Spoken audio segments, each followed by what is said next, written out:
Hi, welcome on our stream after a short unplanned break. But yeah, now I'm back and I have finally fabric for the lining, and I noticed, I just bought it, I just pulled it out of the package, and I noticed that of course it's horribly folded. At least it's not that long, so it won't be that big of an issue. Hello Eastside. Who's this new guy? Yeah, as I said on Mastodon, like right now, right before the stream, recently my streams were quite inconsistent or even infrequent. But now I think I'm back, permanently back, and even back to actually following my schedule. Hopefully. Okay, so the fabric should be folded like this, like once along the fabric, and then kind of rolled, like, you know, this kind of flat roll.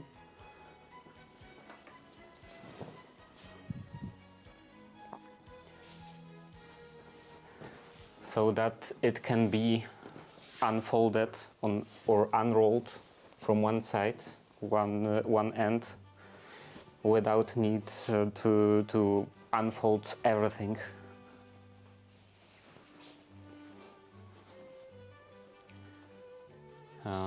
Is this the liner? Lining. Yes, this is the lining. I was looking for some burgundy lining or some burgundy fabric, because you know, the actually, where do I have this? The dressing gown.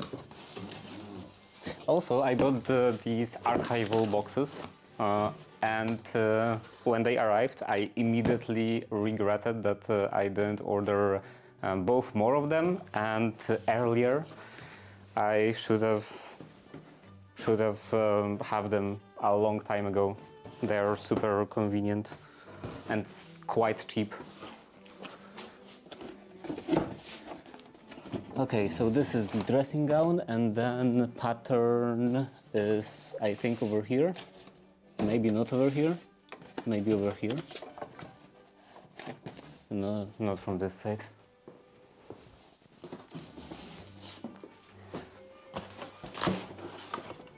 No, not in here. Okay, I put everything in those boxes yesterday, so they are not labeled yet. Here.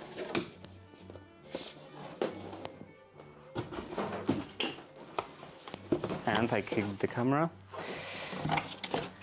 Yeah, dressing gown. And maybe also the book. I don't know if I will use the book, but it would be better to have it on hand.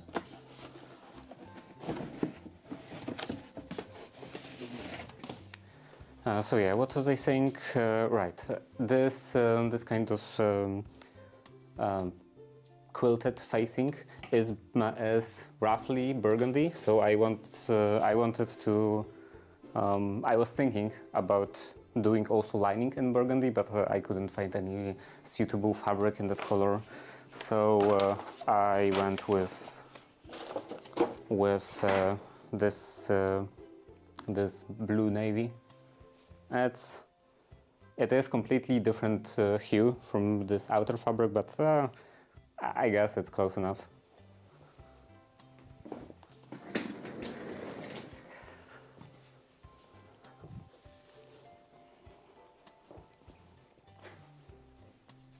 And also, I don't need this area to be visible.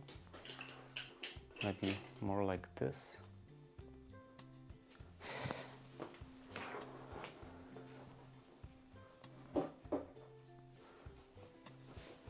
Contrast is good.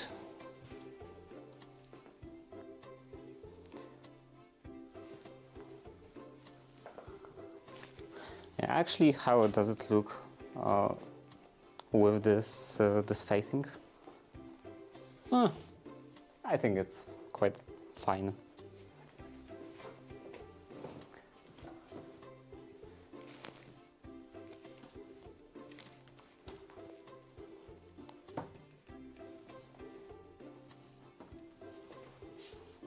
Oh, right, the iron. Of course, I was thinking that I'm forgetting about something.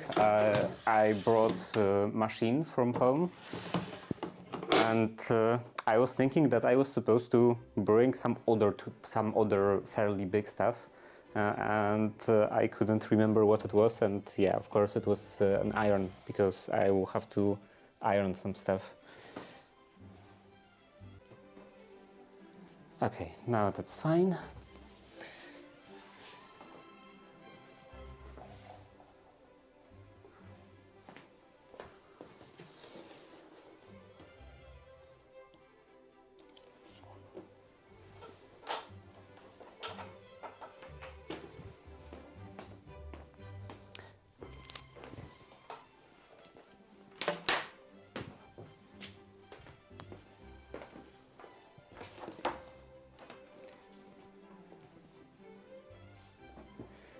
Yesterday I was doing some cleaning in here, quite a bit of cleaning, and I made a huge mistake of not taking my allergy medications.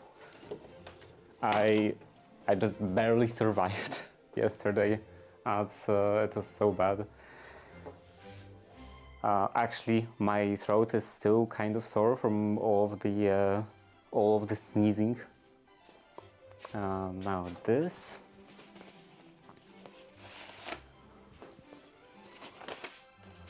I thought it would be fine, but it wasn't. Probably partially because of all of the dust that was in here. And also, of course, I was going outside multiple times. Now, which one of those patterns is the one I used? Probably this one. Yeah, this one has the pockets, so definitely does.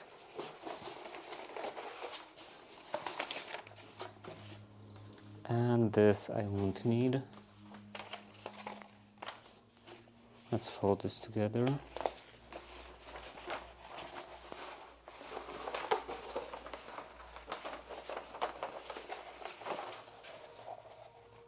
I will need the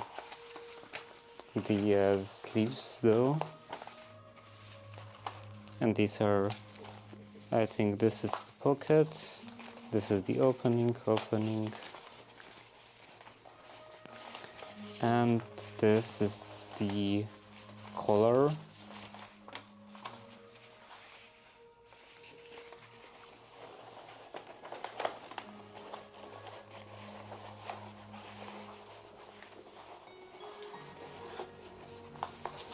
I wish I could afford taking allergy medication continuously, but it's so expensive. It's the one package is like I don't know, $6-7, and it has 12 pills in it, and you are supposed to, according to the instructions, you are supposed to take one pill every 6 to 8 hours, and I'm taking one a day.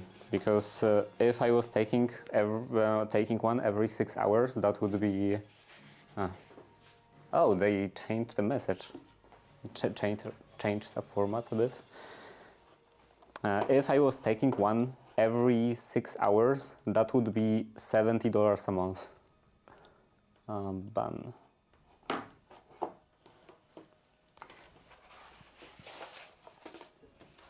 And I can't afford $70 a month to just allergy medications.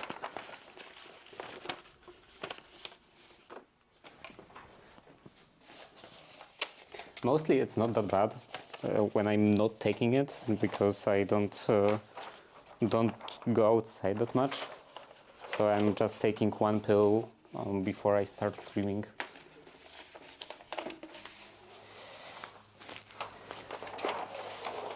Okay, now I want one going this way, one side going this way, because I will have to subtract a bit of fabric from the edge, because in here I have defacing. Costco has saved me tons of allergy meds. The brand is $4.99, $4.15, very low cost. Yeah, I was recently trying multiple different allergy medications, multiple different brands. You know, every brand had a different active substance, and I ended up settling on the same medication that I was already taking, because it was the only one that was working reasonably well.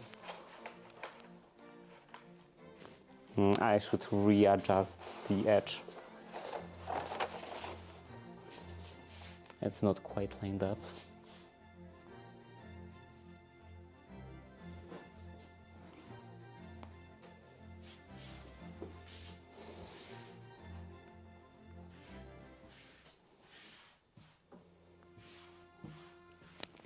I should probably finally go to a doctor, because in the past I was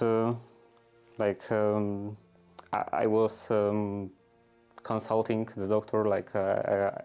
Also, I was doing this whole thing with like allergy vaccines. You know, something that is supposed to build up your natural immunity to the allergens.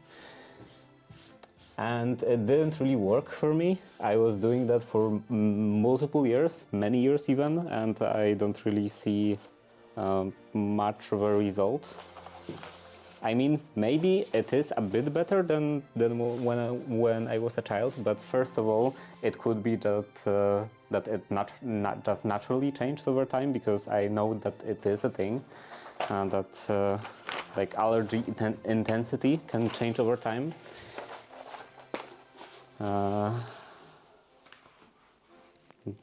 Yeah, what was my point? Oh yeah, when I was going to a doctor, I remember that that I had different medication, like you know, the kind of medication that you need to like be prescription medication prescribed by a doctor, because right now I'm taking just generic no prescription medication, and I remember that this prescription one was a bigger package, and I don't think it was that I don't actually remember how much it costed, but I think it wasn't that much more expensive. So yeah, it was much more cost efficient. I think it was like maybe 20 pills or even more for actually no, it was definitely more, because it was, I don't know, like 16 maybe, let's say. 16 pills in one this like plastic thingy, and it had multiple plastic thingies in the package. So yeah, it was definitely quite a lot of pills. Now I can trace that out.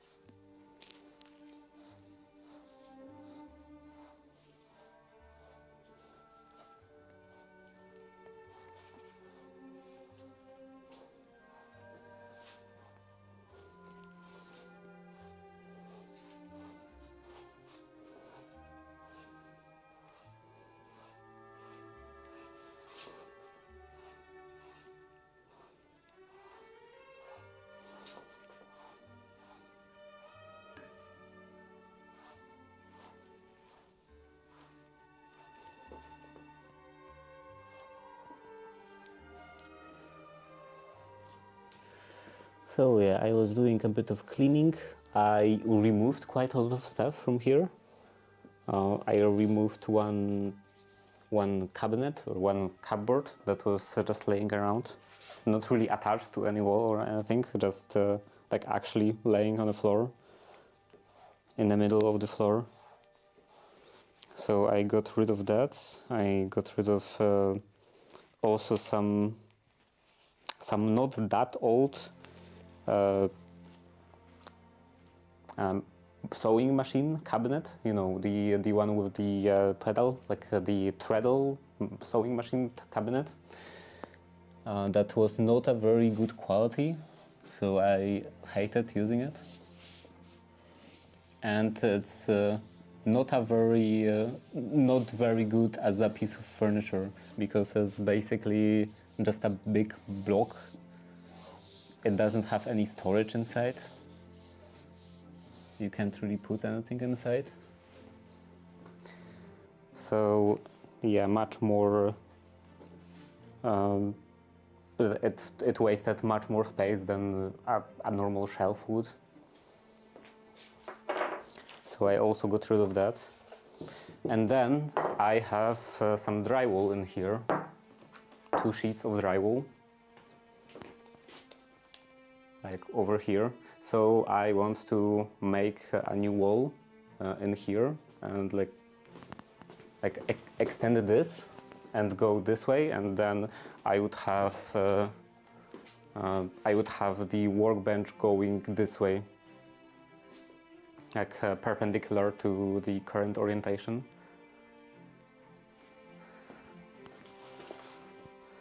And I should probably do it pretty soon, because I don't think that this is a very good drywall storage solution. I'm not sure if it won't deform or anything. Now I should probably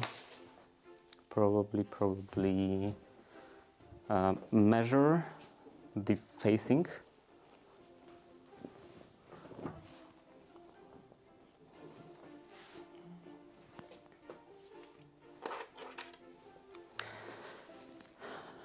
Let's see, here this will be 6.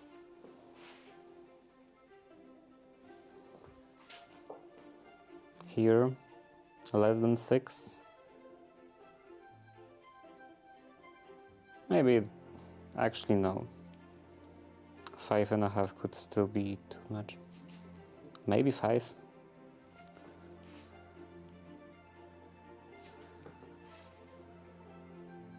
Yeah, I think 5 would be fine. How about other sides?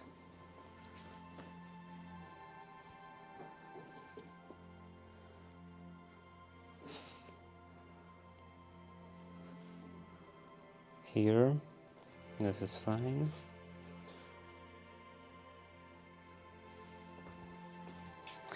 And in here,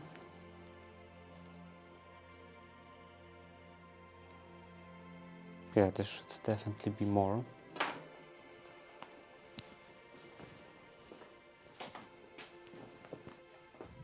So I can reduce this by 5 inches.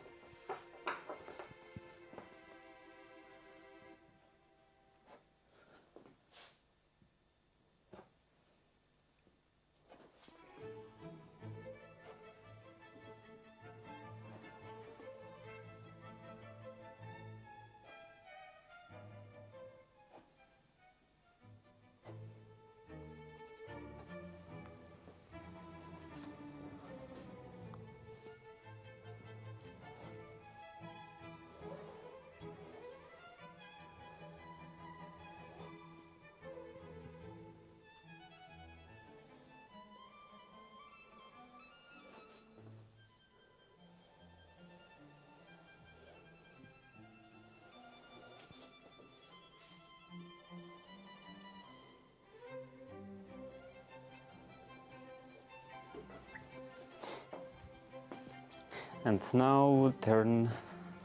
now there is a collar in here, and I think it should be completely covered. by defacing. Where is the beginning? Okay, so here is the seam. It would be this seam.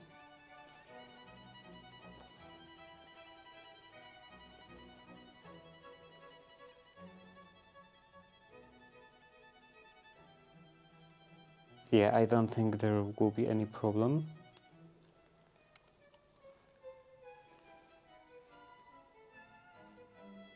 Maybe just in case, I will add a bit of fabric in here.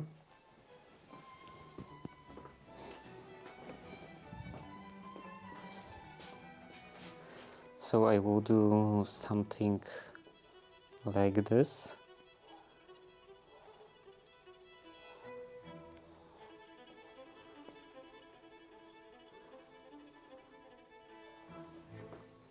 And then maybe I can cut it off as I will be folding it.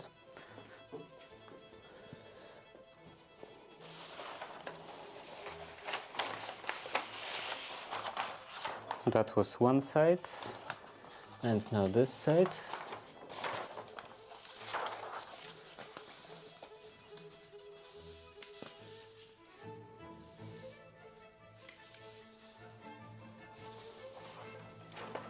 Maybe that way.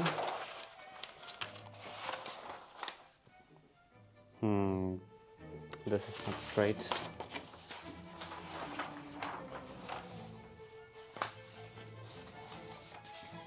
Yeah, this would probably be the best.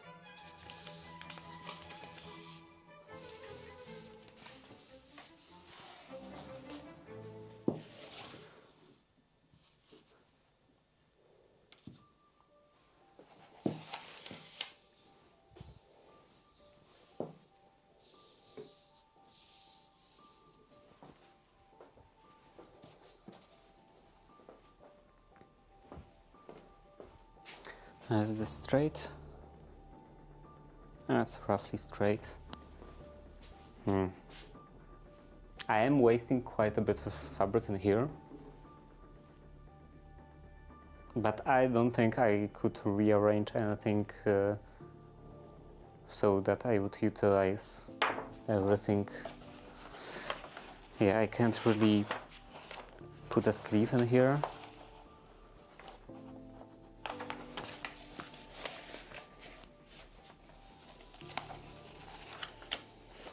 So I think it has to be wasted.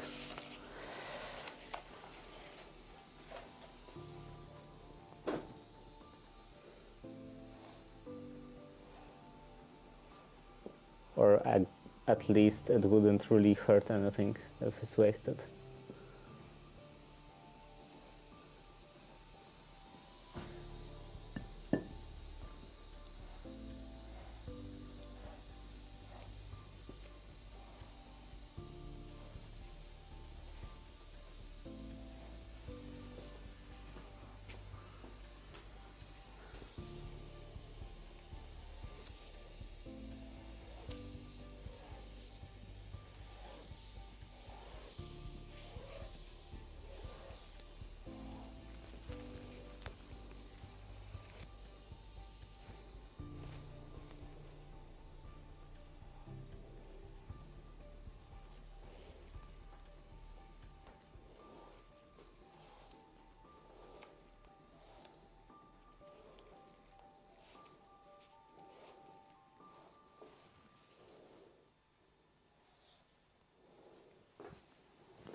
Okay, it would be something like that, and maybe I can put some pins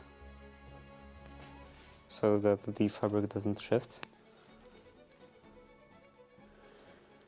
And then I would have to go get an ironing board and an iron, which is quite convenient because in a couple of minutes I will have to go home anyway to help my grandma with eye drops, because she had like some kind of eye inflammation or something, and she has those eye drops that are super hard to use, and she can't apply them herself because like it's quite crazy. Like when I was applying them for the first time, I had to actually look if they are definitely open, if there is no like some additional protector on the bottle, because I couldn't believe that you have to squeeze them so hard.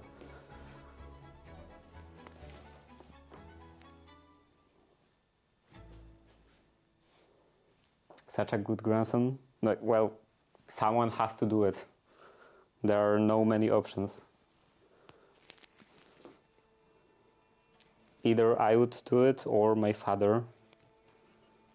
And my father usually has usually does some dirty job, like with all of the greases and paints and other stuff like that. So yeah, it's better that I would do it. My hands are relatively clean most of the time.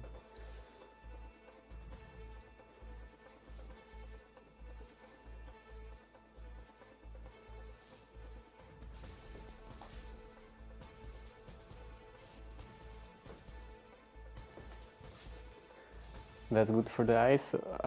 I have my doubts. Also, ad starting soon.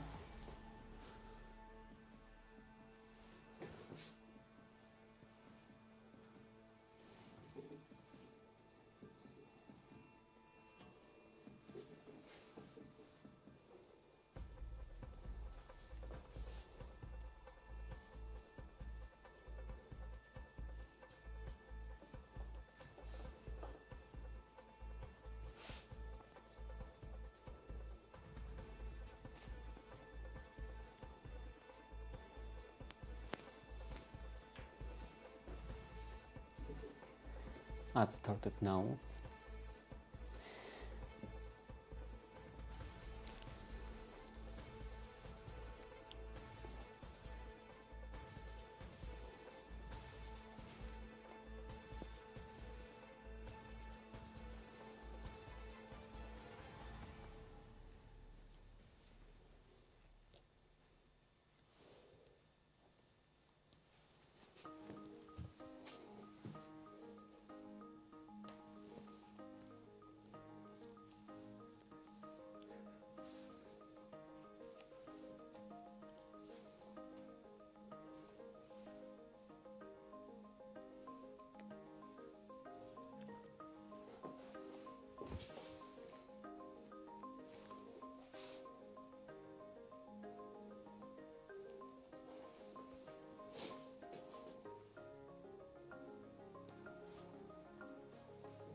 Okay, that should be fine, I think. Yeah, that's 5 inches.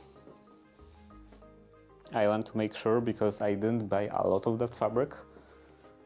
So if I made a mistake, there would be a problem. I wouldn't have much spare.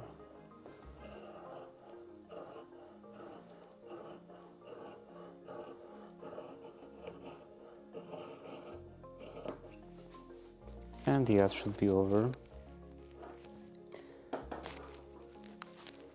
Yeah, good for the eyes. I think my father's job is not good for the eyes in general, or rather his approach to work. He's actually welding with safety squints. I remember as a child that he would sometimes come home and complain that his eyes hurt because he was welding too much.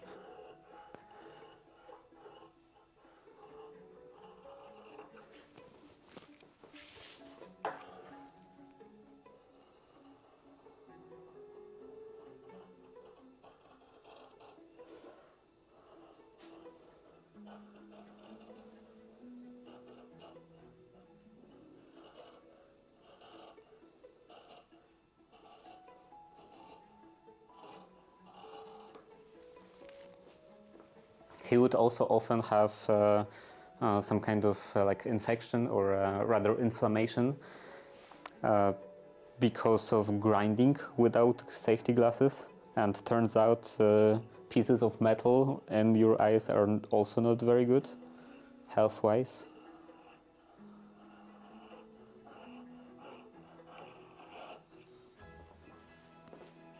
Now, what to do with it? I don't think it will be very useful, so some kind of box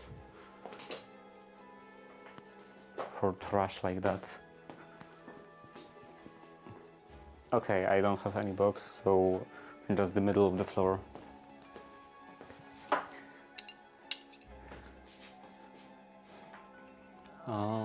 I got a plasma cutter now. Use it with safety glasses.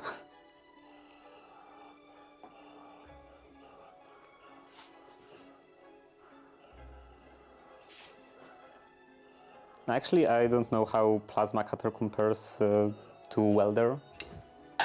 Okay, so now is the time to get a short break, and I have to go home for a couple of minutes, so be right back.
Okay, I'm back. I have the iron. And what was I saying? Yeah, plasma cutter. I don't know how plasma cutter compares to the welder in terms of in terms of light. Does it generate the same kind of blindingly bright light as a welder?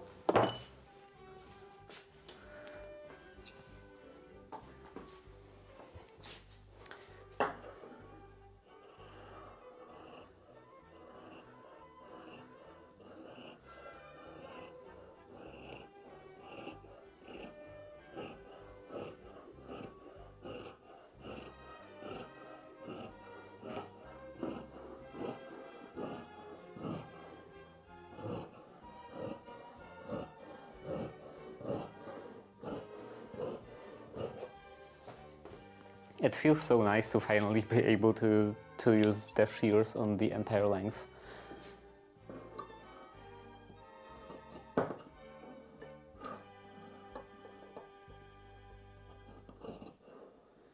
I should have sharpened them properly, or actually grinded them properly a long time ago.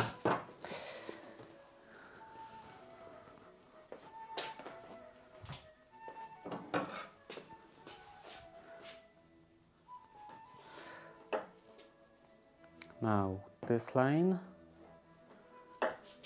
and maybe a bit closer. Ooh.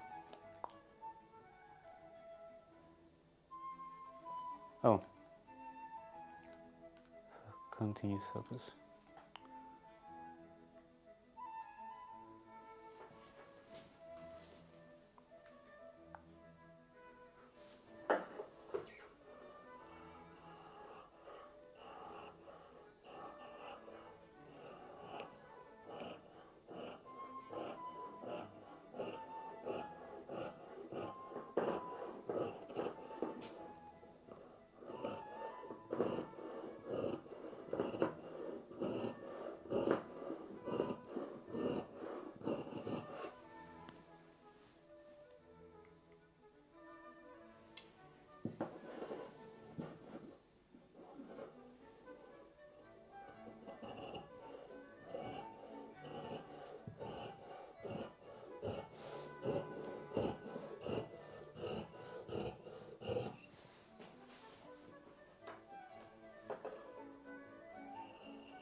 That's another piece.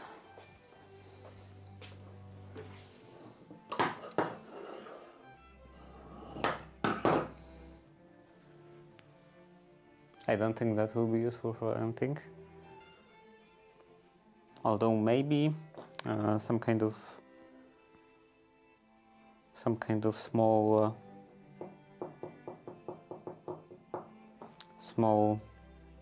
line, small band at some point. So yeah, I will leave that for later.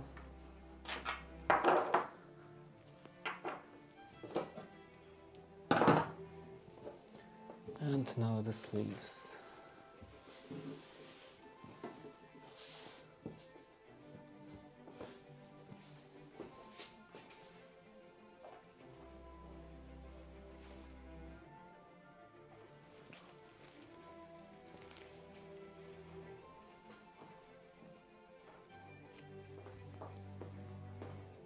Where are the sleeves? This is one part, and this is the other part.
So how was all the plastering? I was laughing at the pictures that covered in dust. Yeah. I hate sanding ceilings, or actually doing anything in ceilings, even just drilling. It's always all of the dust coming on your face. But luckily, I didn't have to do that much sanding on the ceiling, as it was just pretty much one. There was one crack, but there was also like entire circumference of the ceiling, so I guess it was kind of fairly a lot. But still less than actually sanding the entire ceiling.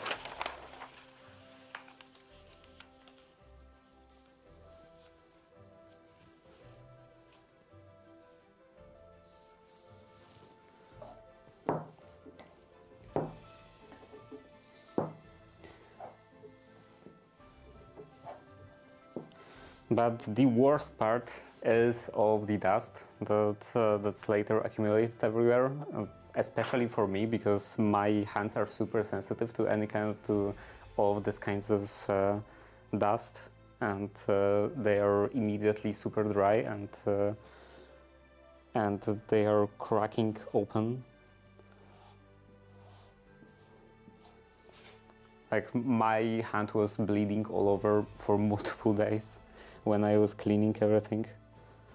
that wasn't super great.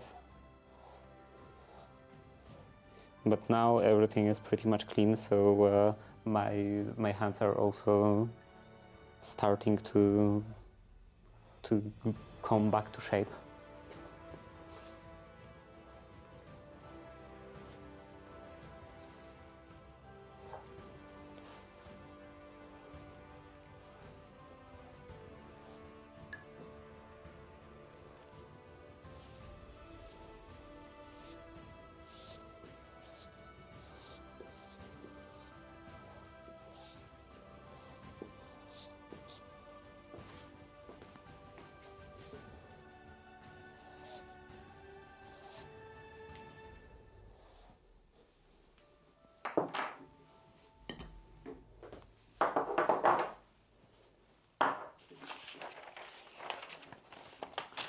And there is also one other thing with the plaster that was quite annoying, because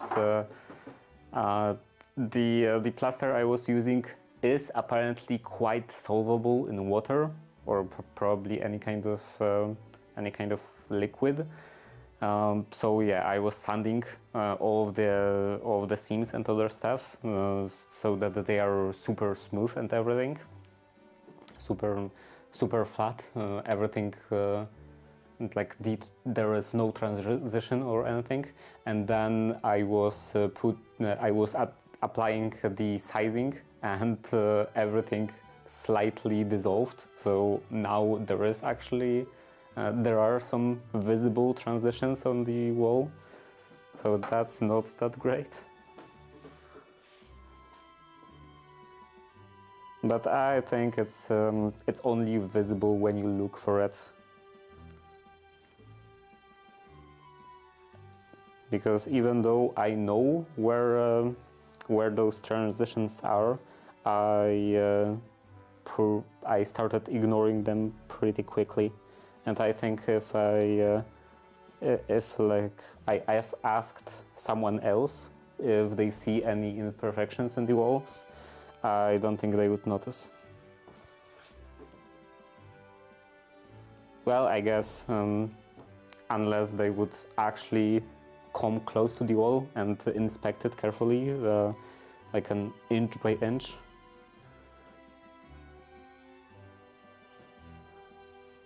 But most people don't actually do that with any wall they encounter, or any just stuff they encounter. Also the same with furniture, the same with clothing.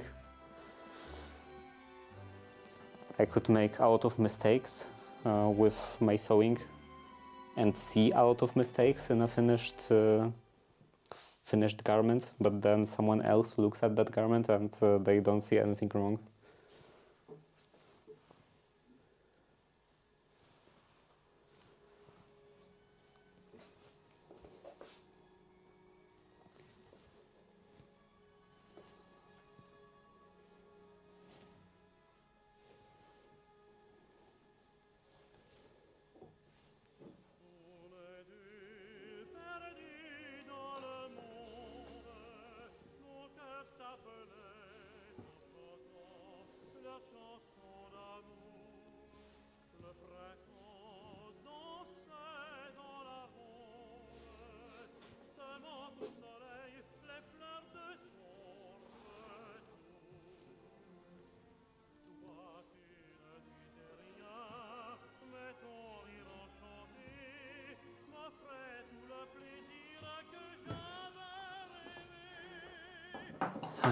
Okay, now more towards here. Also, the camera mount is quite loose. I have to finally redo the camera mount.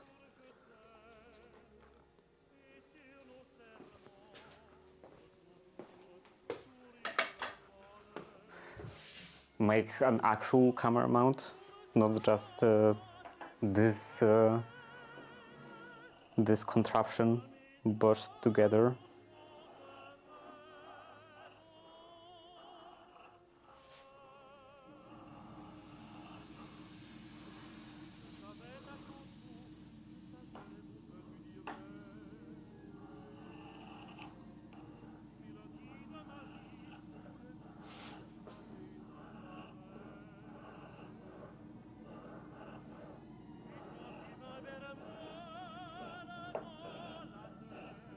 Well, it is still better than camera mount I was using for like assignment video and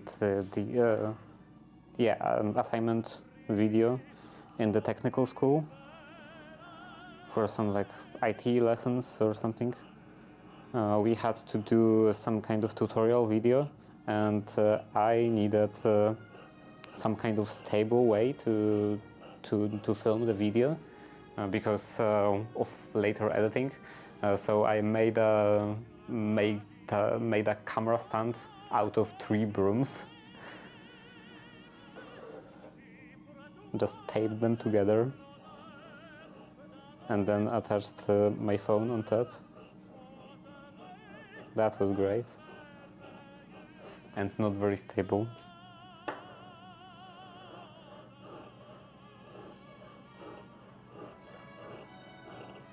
I mean, it would be fine to take just static photos, but with the video over time, I could see that that the frame was slightly shifting, and that kind of defeated the purpose of that stand, because I wanted to, well, I did do like this kind of split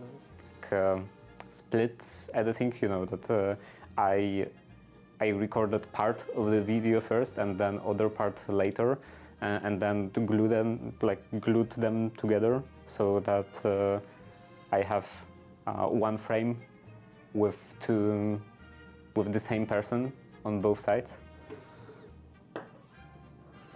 And on the finished video, you could definitely see the seam and like going in the middle of the screen,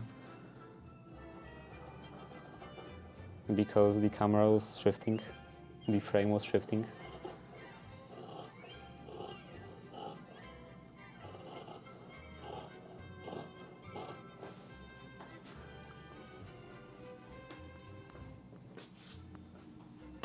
But the effect was still pretty decent.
Also, regarding technical school, I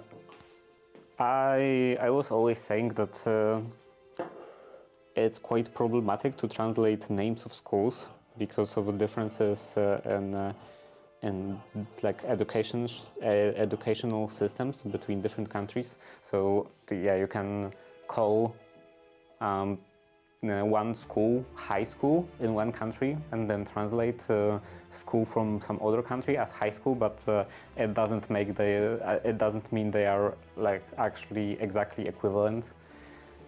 So yeah, with technical school, I was actually doing some reading a couple days ago on this subject, like what is technical school in different countries, and it seems that it's even more problematic, more convoluted.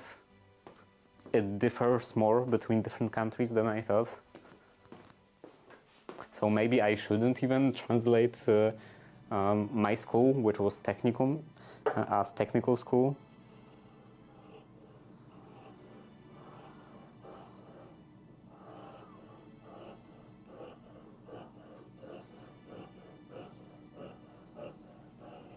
Maybe I should just stick with technicum.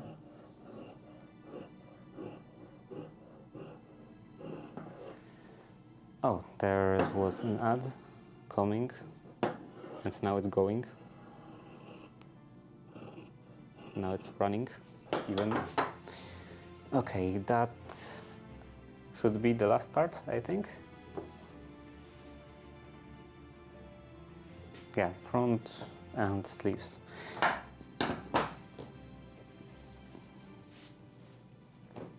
So I have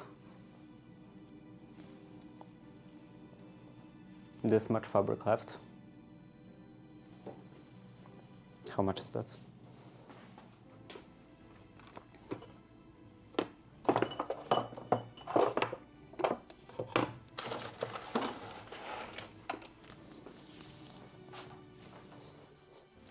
That's over 50 centimeters, so I could just order less fabric.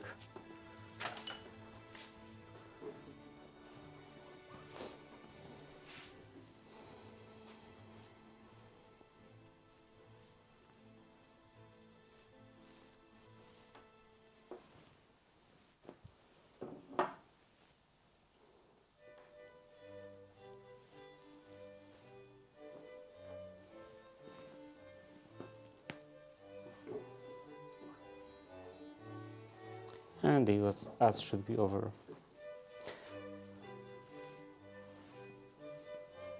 This in here.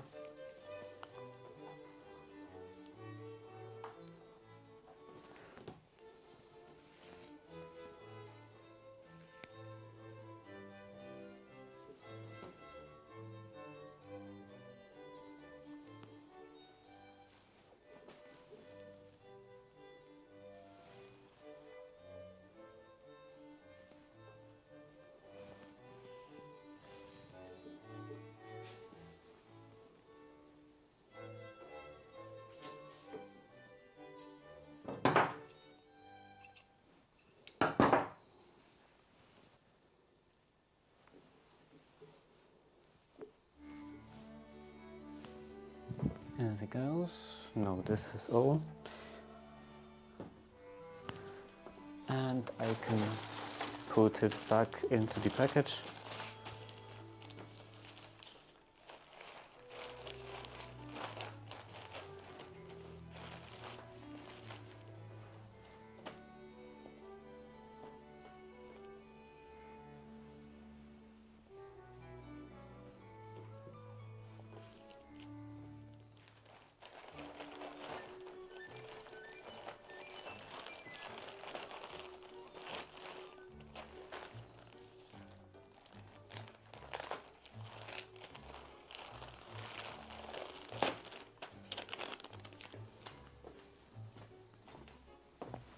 Then a label.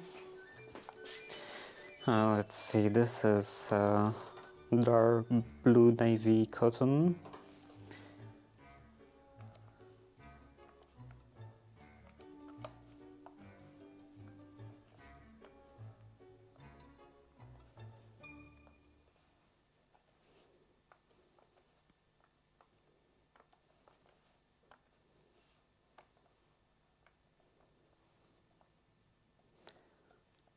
Dash. And the name of the shop.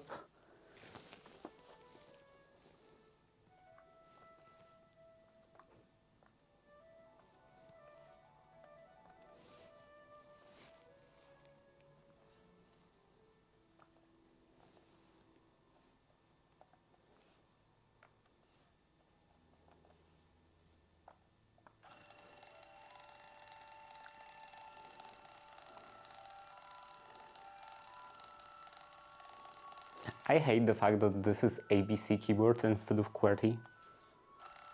That's so annoying. Who knows alphabet these days?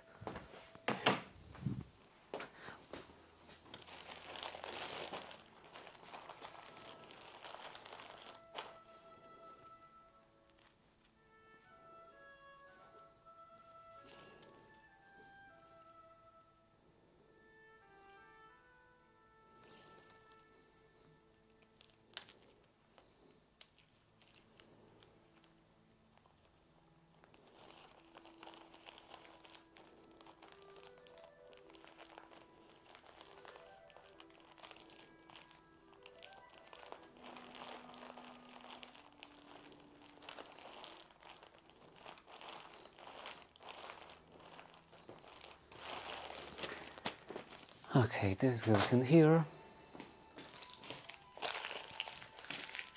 This goes into the trash.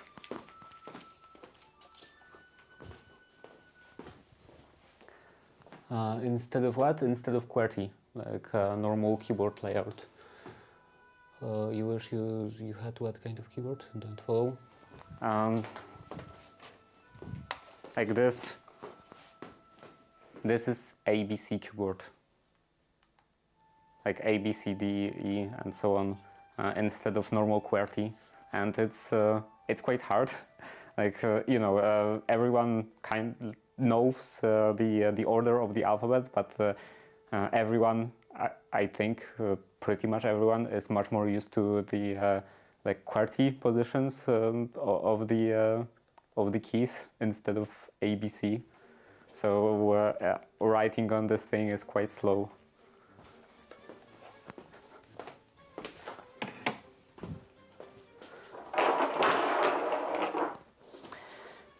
Okay, so now, first of all, I think I will iron those pieces.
Do I have water in here?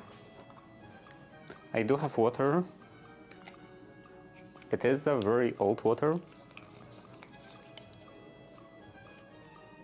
I don't think it developed any kind of new civilization inside, so it will probably be fine.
I probably shouldn't think too much about stuff. I'm starting to think about all of the things I have to do, all of the tasks ahead of me, and I get quite overwhelmed. I have to make new stair steps. I have to, well, probably first of all, shorten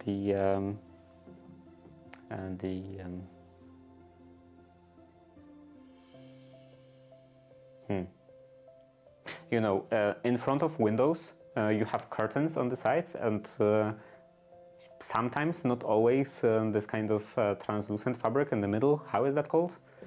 But yeah, I have to shorten that thing because with the renovated room, I was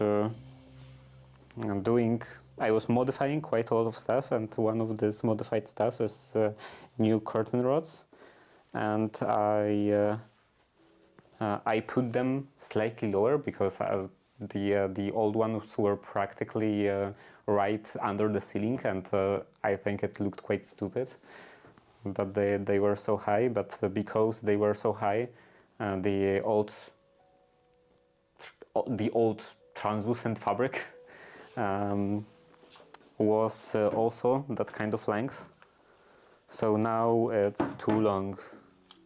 Now if I tried to put it on the new curtain rods, it would just the bottom would just lay on the floor.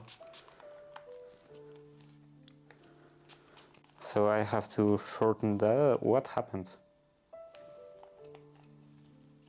It broke? Huh. That's...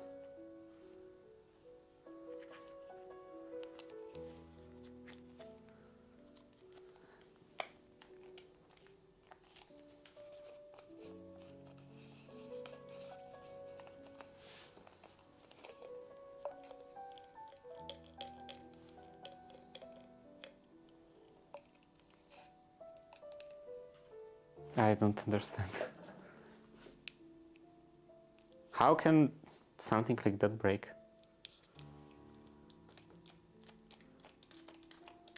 Oh, maybe?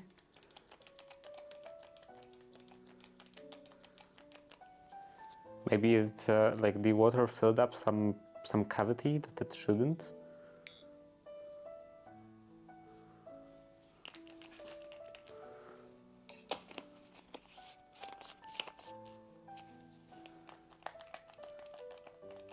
No, it still doesn't work. I don't understand what's wrong with that.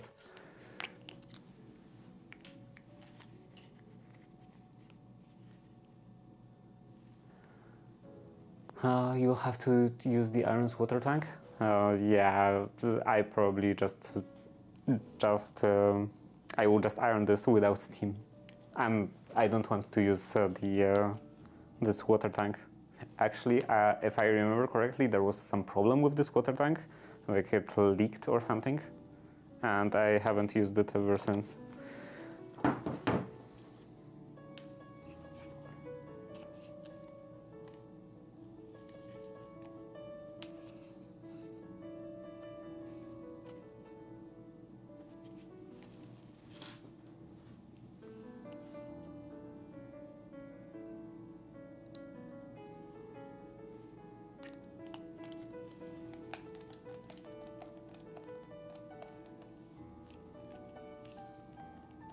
Yeah, and for some reason now, instead of putting a mist, first of all, it's quite hard to press, and it's just squirt water instead of creating a mist of water. I have no idea what happened. Do I have spare one in here? Not really. I do have one at my house, but it's probably fine to just not use the steam. Maybe the tip is clogged? I don't think so.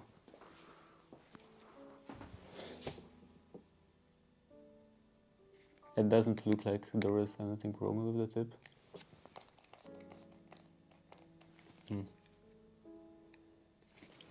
Okay, I will try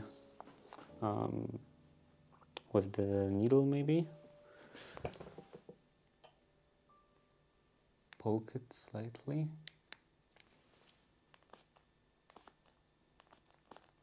Oh, maybe.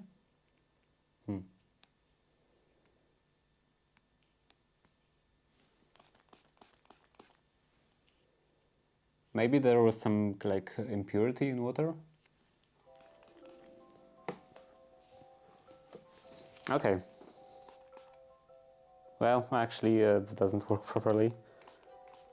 But it works better. Kind of. Well, whatever.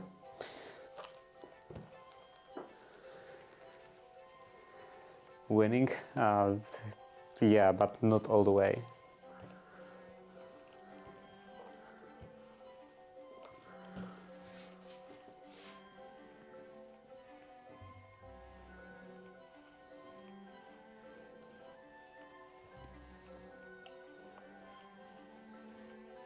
So yeah, what was I talking about? Yeah, I have to shorten that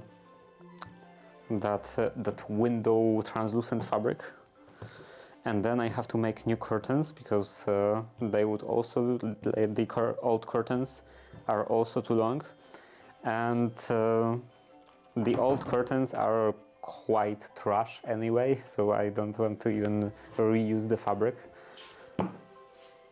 Like, there are so many problems with them.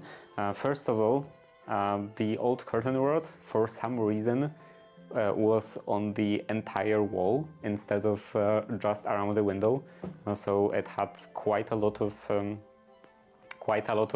additional pointless curtain fabric hanging on the side, covering the wall. And then when it came to the window itself, the curtains didn't work. Like, they weren't curtaining. You couldn't cover the window with them because they were too short. And also, even if you would put them on the window, like even if you would be able to like, what do you do with the curtains? Like, close them, I guess, maybe. But even if you were able to close the curtains, they wouldn't actually do much because the curtain fabric was also translucent. Is also translucent.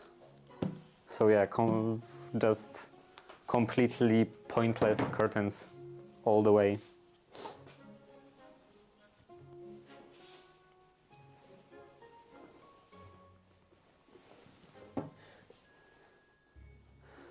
Oh, hey, at least you aren't in the US.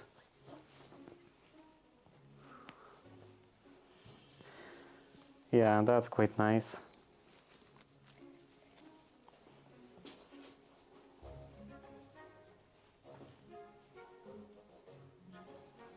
Although even I will say that some things are better in the US.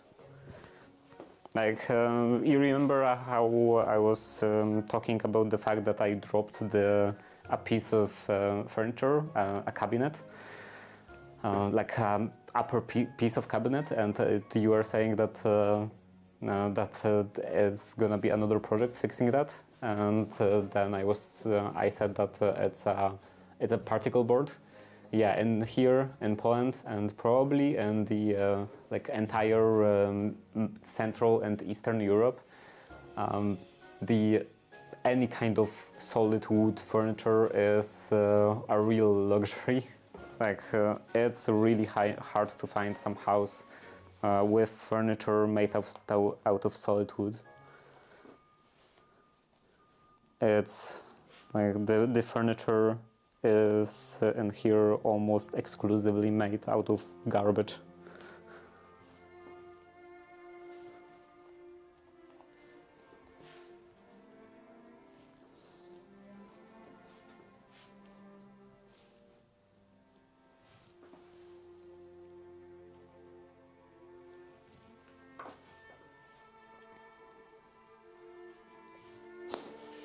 Do I want to iron 2 pieces at once? Maybe it will be fine.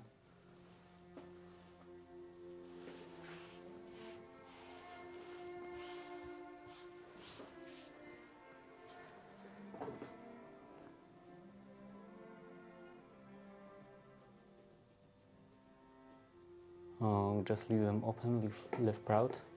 The windows, well, I do expect that most of the time I wouldn't close the curtains, but I have an opinion that that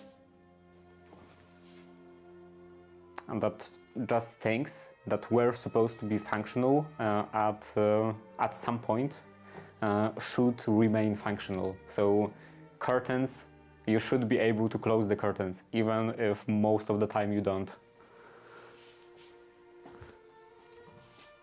I think curtains that you are not able to close are just completely stupid. Oh, it fixed itself.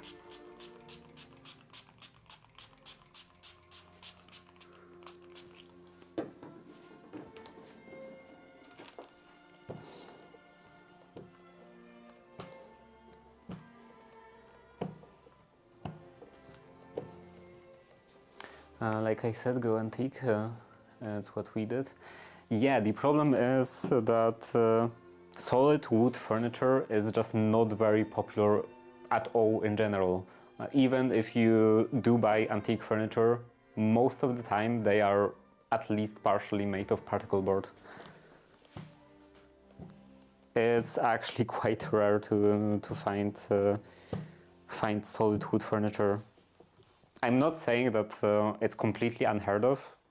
Like even I have a couple of pieces of solid wood furniture. Like my bed is solid wood. I have like a nightstand out of solid wood, a chair. But yeah, my main like cabinet set is made. Like the fronts are made with solid wood, and it is. I don't think it's completely antique.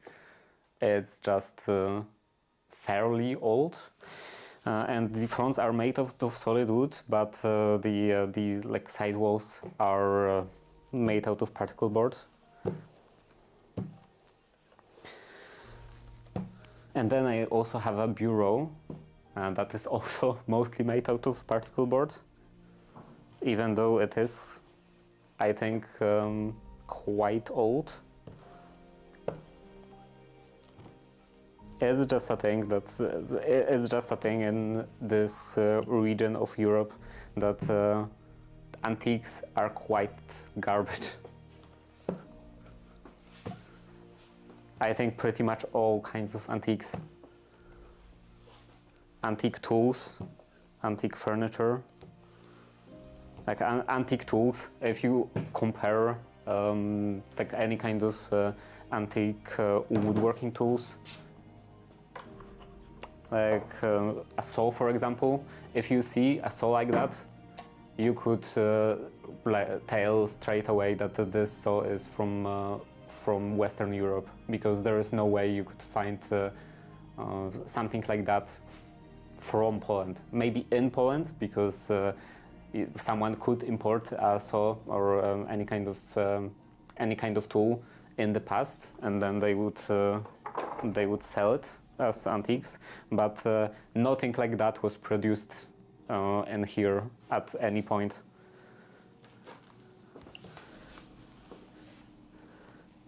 Nothing this fancy was produced in here. Like antique woodworking tools, or probably any kind of tools in here pretty much are the same quality as modern hardware store tools, or sometimes even worse.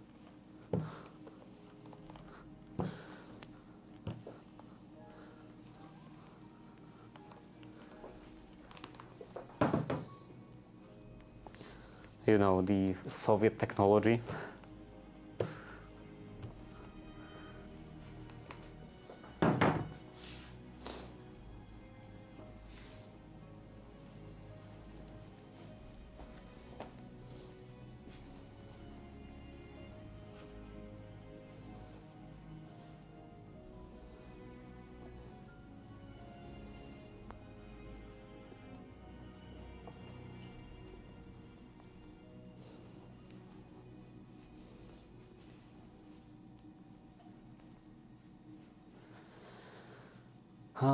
Reason to come visit now?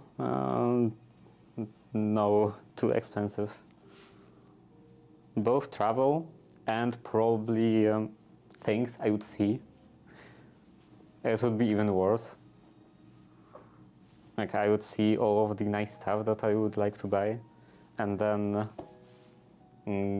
there would be two problems. First, that I would have to spend money to buy it, and second, that if I bought it, then I would have to transport it. So additional costs, sometimes even bigger costs than buying itself.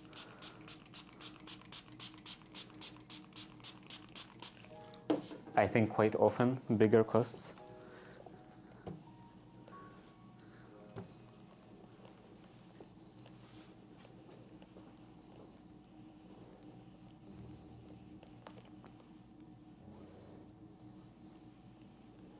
Also, if I were to go somewhere, travel somewhere in search of antiques, I think it would be definitely more friendly for the wallet to go to UK.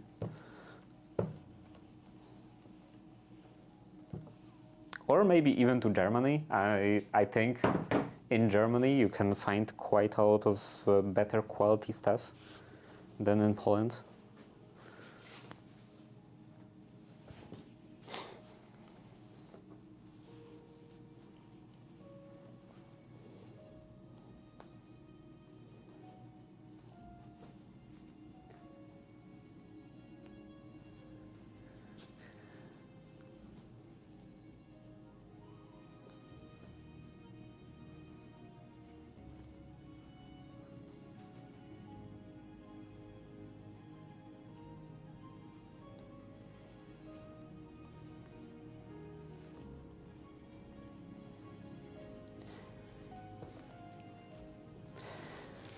So, because solid wood furniture is so rare, and even if you find solid wood furniture, it's quite expensive, I was thinking about making some furniture fairly soon.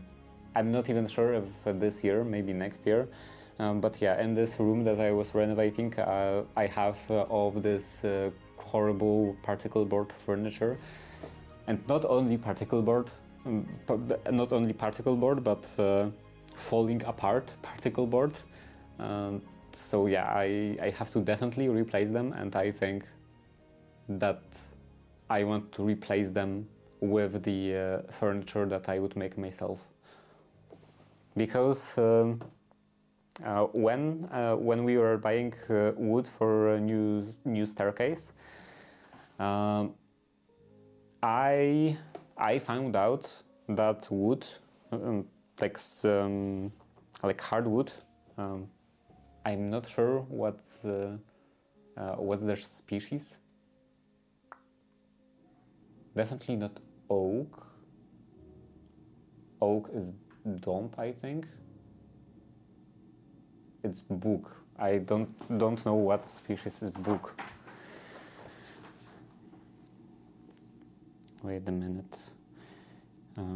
Book.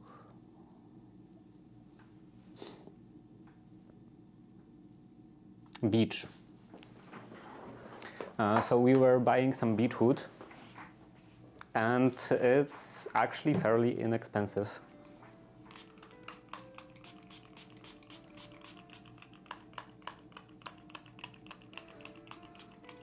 It doesn't work perfectly. Yeah, the wood is actually not that expensive, so I think I'm strongly considering to just make my own furniture.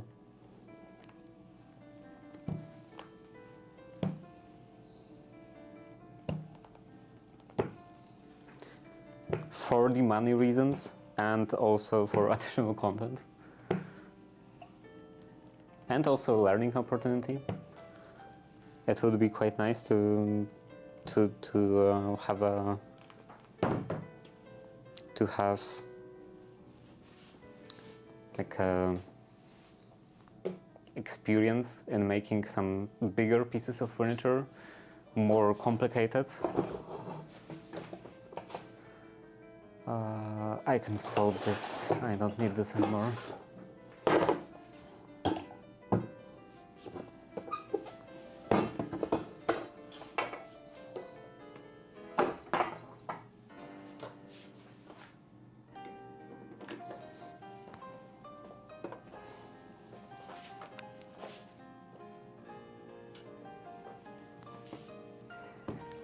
Okay, now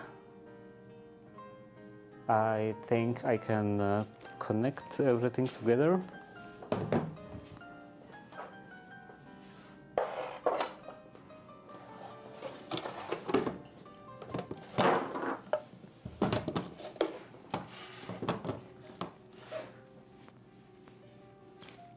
Where is the key?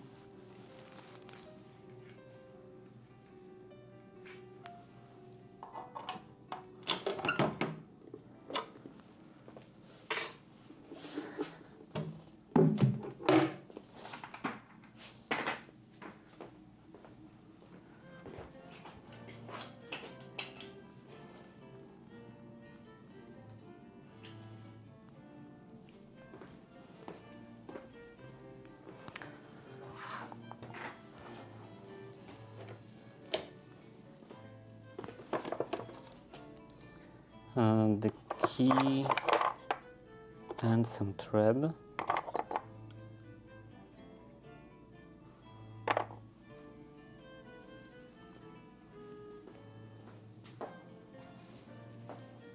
And this.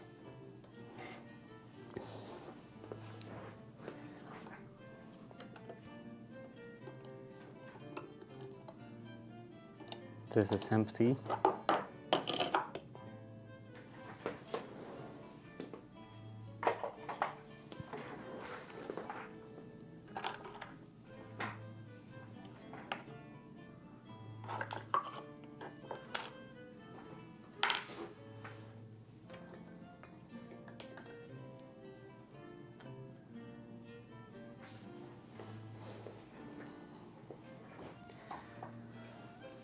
And this goes in here.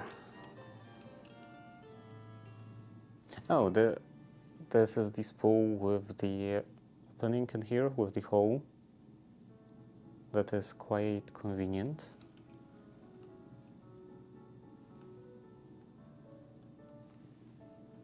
Now I'm actually considering drilling a hole in this spool. Because this spool is better, because it's just barely longer. Like, I don't know, maybe even less than a millimeter longer, but it is noticeable.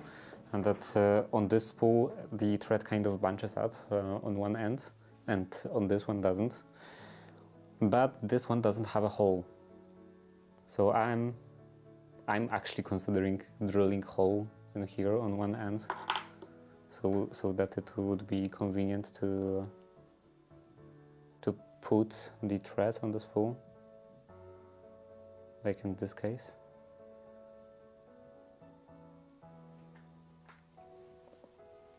Okay, I have to cut off the end. And what was I talking about before that? Oh, the furniture.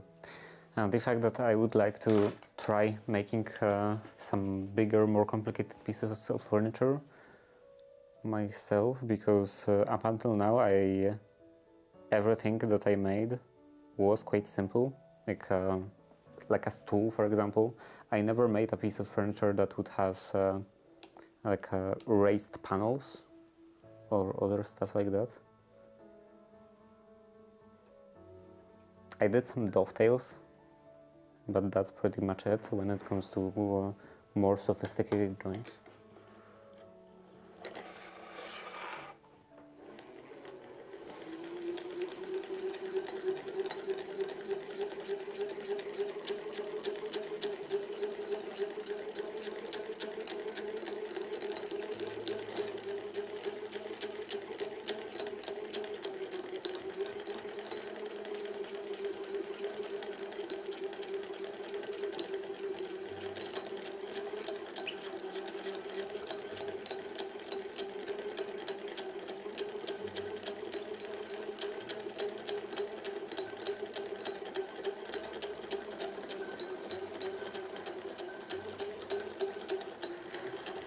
But I definitely don't have the time for it right now. Before that, I have to take care of the staircase, so I have to prepare all of the stairs, dimension of the stairs. Yeah, that's definitely the limit. Dimension of the new stair steps. And then I was thinking about making, actually not even thinking, I'm planning to make a cabinet for the bathroom, wall cabinet.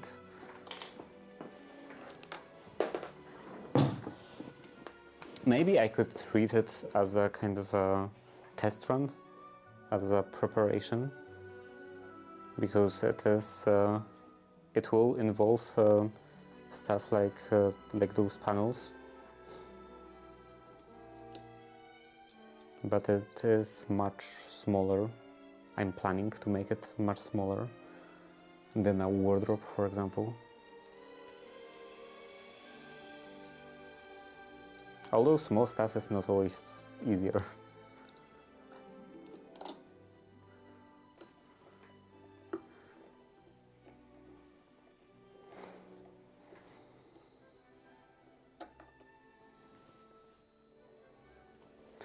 Okay, now this goes in here, here, and cut off the end.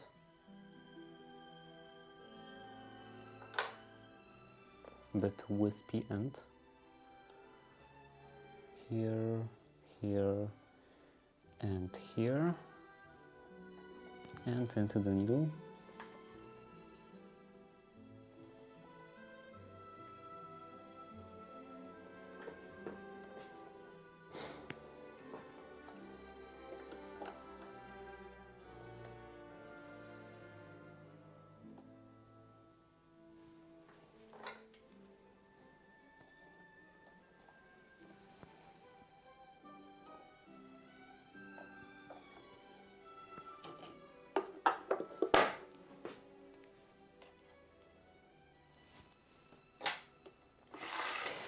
Okay, now two pieces, maybe the back. I want to take care of some bigger pieces.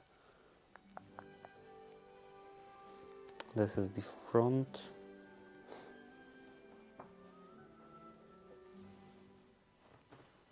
This should be the back.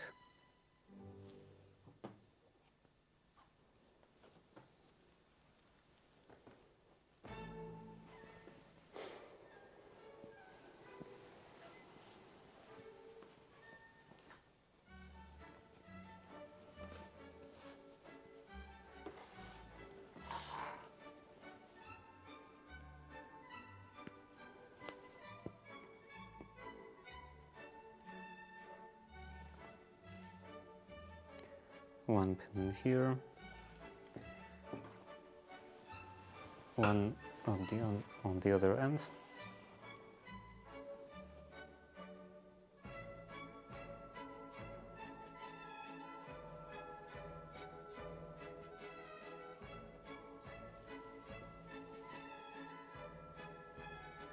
Then in the middle.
And the last one.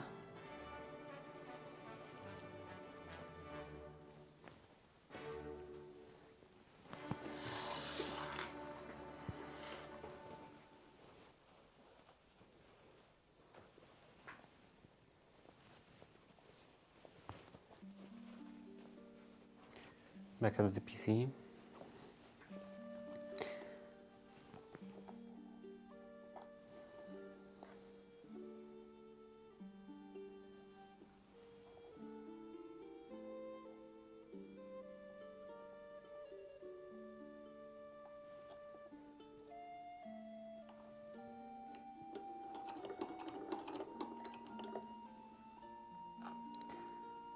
And I'm doing that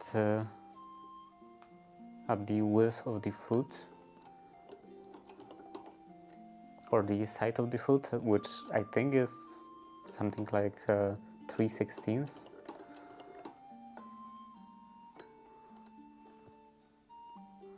Maybe a bit less than 4/16.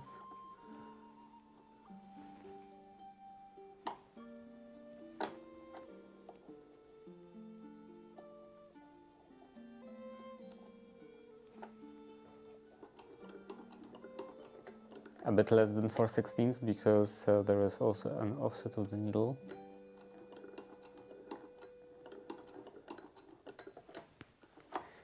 Now the other side, the other direction.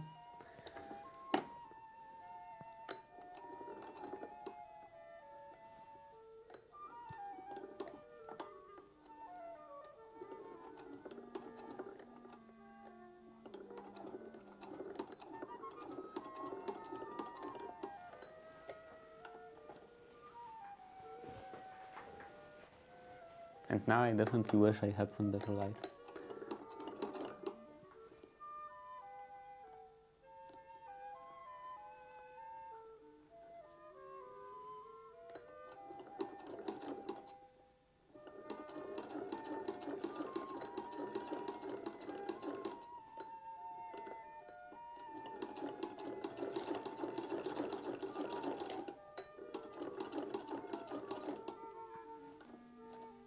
Maybe this should be a project, making some better lamp, like a pointing lamp that I could have close to the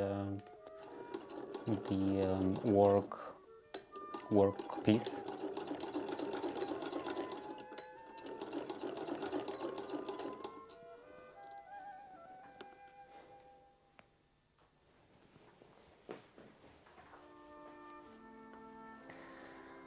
So, showing up at your door, how mad will you be? Asking for a friend?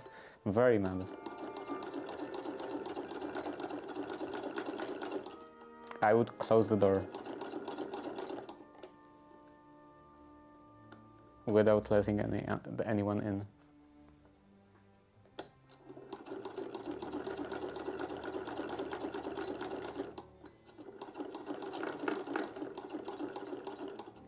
Actually, sometimes I wouldn't even open the door because I have a camera on the balcony because like I have a front door, and on top of front door there is a balcony, and on that balcony I have a camera. So sometimes when I hear the doorbell, I just look on my phone on the camera feed and then decide if I'm home or not, if I want to answer the door.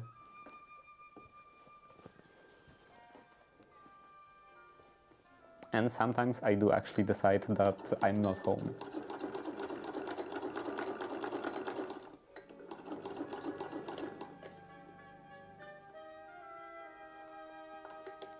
Actually, it would be better to have this on this side.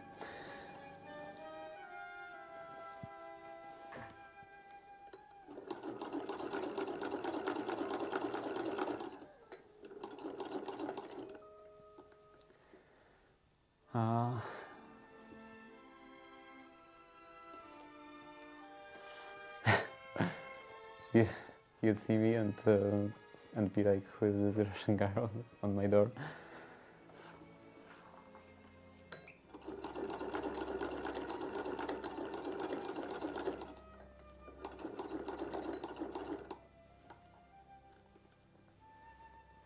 Actually, I think I do it more often, like not actually answering my door.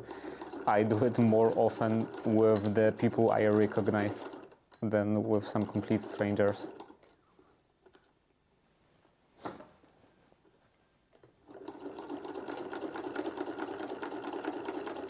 Like I look at the camera and oh, it's this guy. He's probably here for my father, and my father is not home, so to whatever, they can wait or go away. Okay, this is the second time on the stream, so I should ban that message. Like I should. In fact, this is different. Like this is I think some ASCII stuff. Ban. And let's see in here dashboard.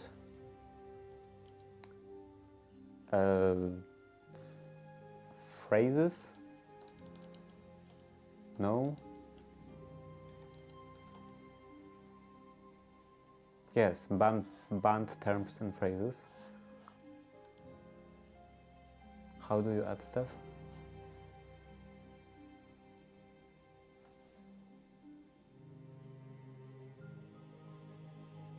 Wait, where is...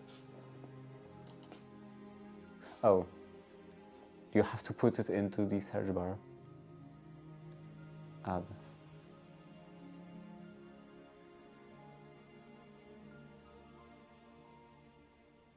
Okay.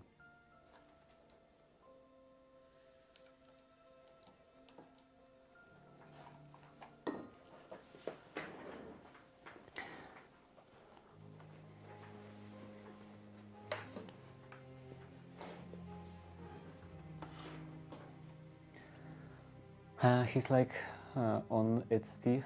He can wait.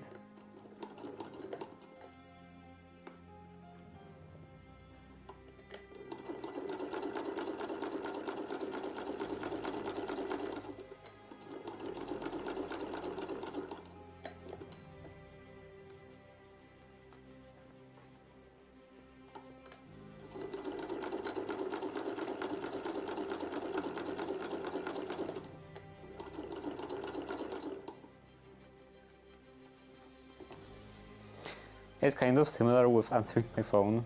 Sometimes I also like hold my phone in my hand, and then someone calls, and then I decide if I have phone or on me or not. If I'm away from the phone and can't answer.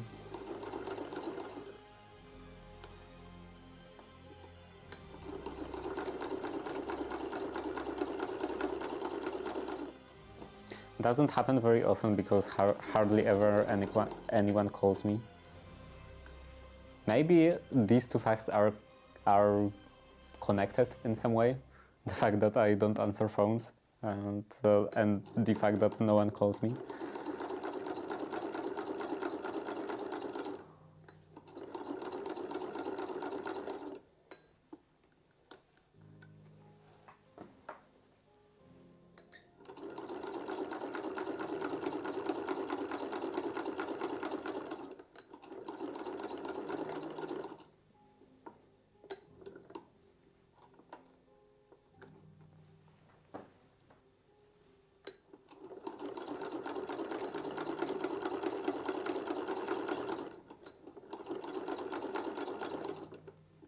And the last pin.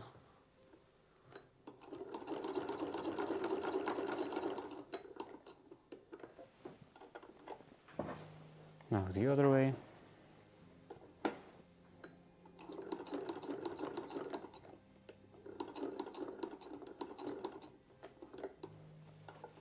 And this way. Sub-sexiest man in the universe. Hello. Help me escape India. I still don't know about sexiest. Like I do think my like main part of my body is reasonably attractive. I do have fairly wide shoulders, and I would say my clothes are fairly nice. So that where are scissors? So that I think creates fairly nice effect, but then I think the effect is broken by my face.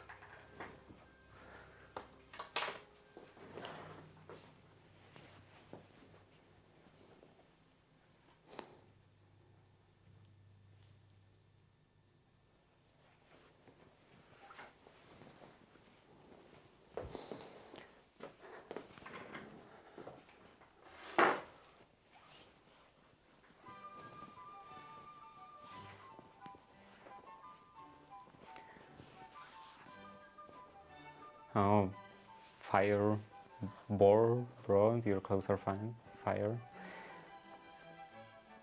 Well, these are my best clothes, or at least the maybe even not the least damage. I think these clothes are not damaged in any way at all. They are not falling apart yet. Okay, this part goes in here.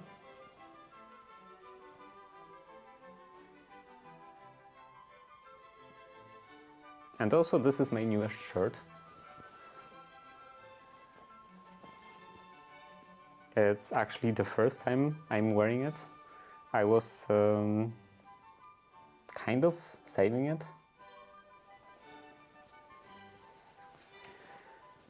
But I guess I should just start wearing it. What's the point of having shirts if, of having a piece of garment if it's just laced somewhere in the corner? I wanted to add the sweat patches in the armpits. You know, like additional piece of fabric. On the armpit, on that like fold, or a crease, so that it would protect the main fabric, because you know, the sweat is fairly damaging to fabric, like all the yellowing and stuff, and also over time I think it kind of makes fabric, well, probably depends on kind of fabric, but at least this kind of fabric, it makes it, I think, a bit brittle, so it breaks more easily, it tears and stuff. So on previous shirt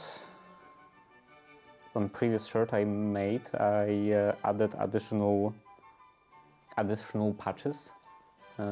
Additional pieces of fabric patched on the inside, so that when they are like used up, when they are damaged or stained permanently because of sweat, I could just replace them. And I wanted to also do that with this shirt, so that's the reason why it was just laying somewhere in the corner, waiting for me to do it. But then I just gave up. I hope I gave up on not using this shirt. I will probably maybe still do it eventually, but right now I just decided to start using it as it is.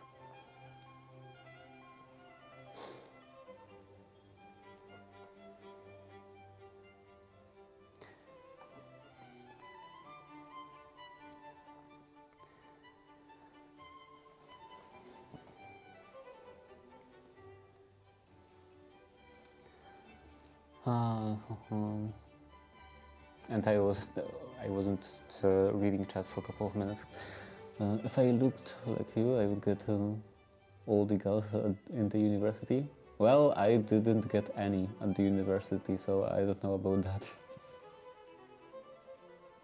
Also, there weren't that many women at my university in general, so I guess the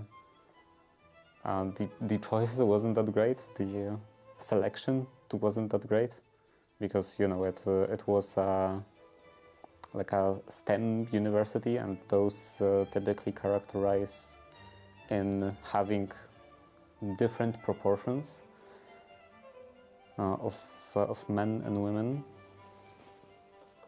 than an average university. Actually, the last time I had like I interacted with a fair amount of girls in any kind of educational facility was in the elementary school, because then after elementary school I went to technical school, and that was I was learning to be not to be. I was learning the trade of IT technician, so that didn't have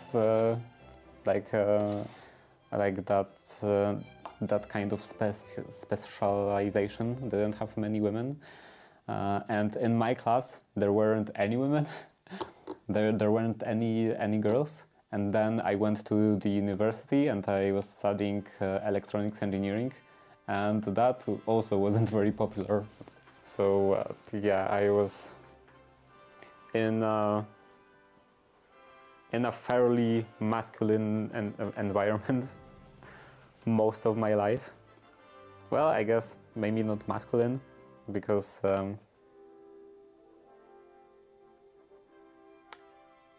I'm not actually sure about word masculine, because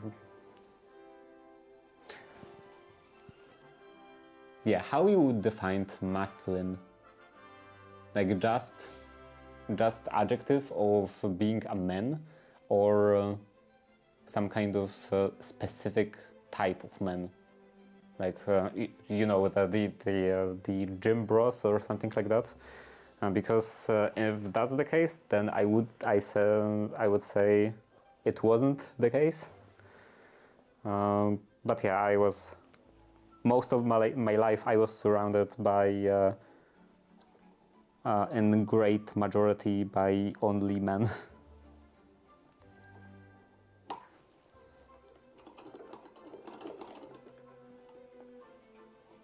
And bunch of nerds, like a lumberjack.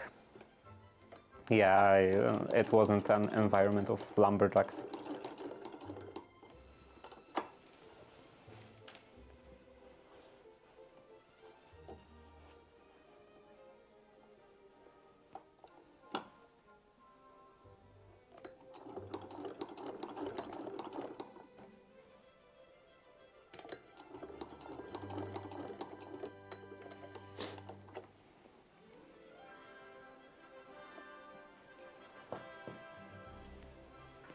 I am sewing that properly, right? Right. This is the arm opening, and then these two pieces together.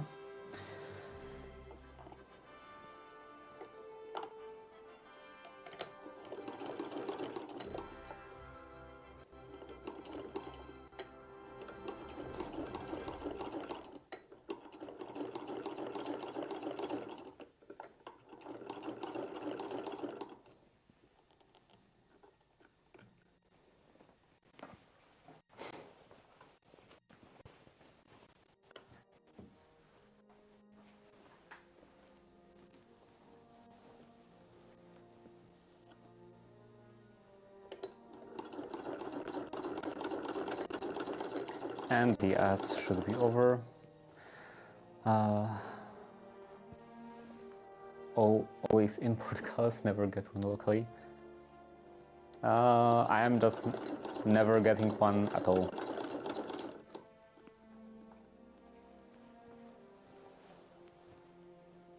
Yeah, I don't think there is any absolutely any possibility, any chance for me to meet someone, unless maybe on the internet.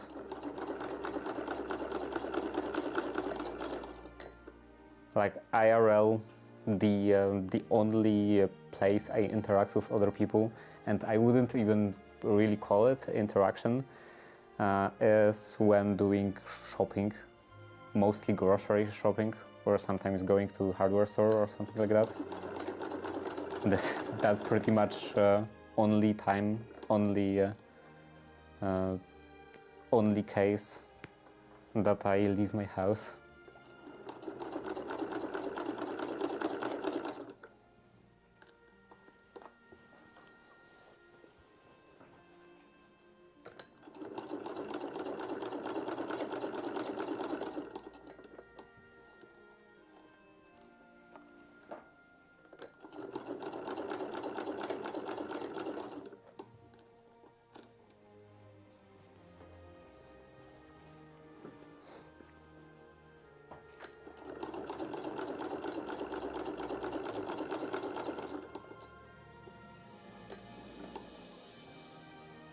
Although getting randomly complimented on the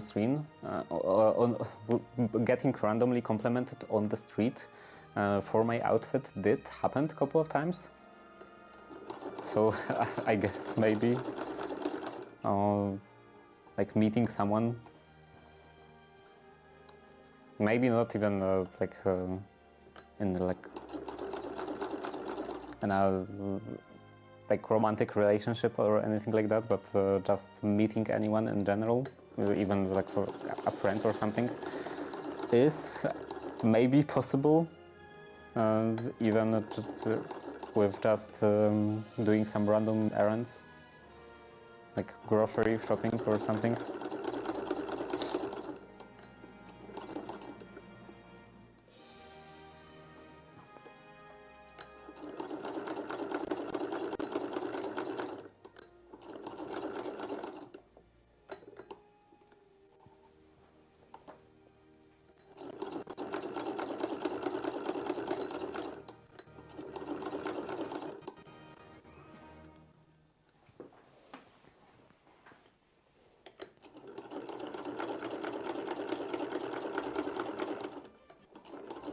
I do remember one time,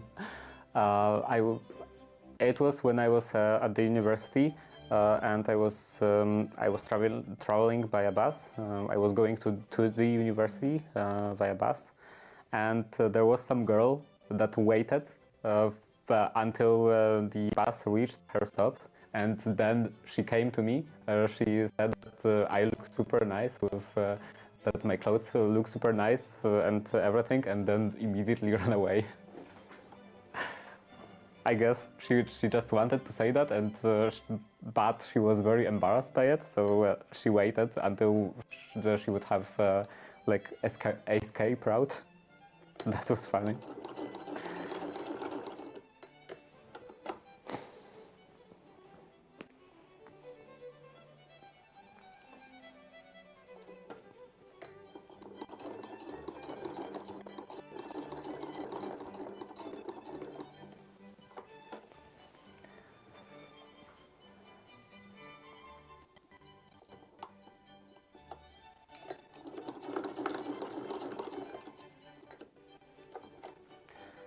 Yeah, because you look amazing. Why did you think it's aggressive? Okay. Thank you.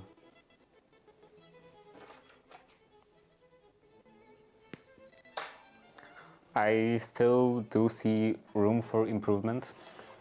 Well, maybe not that much with this kind of outfit. I think this looks fairly decent, but in my like more outer clothing, like the morning coat that I made, I don't think it looks that great. Like lower part maybe looks fairly decent, and the back looks fairly decent, but this area around the chest, upper chest, I think could use a lot of improvements. I definitely want to do it better next time, and I think I want next time to be fairly soon.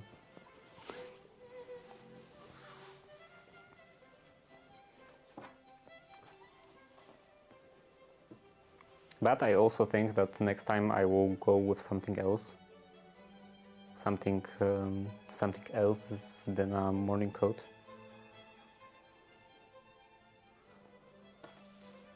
Because morning coats are not that convenient because of the cutaway stuff.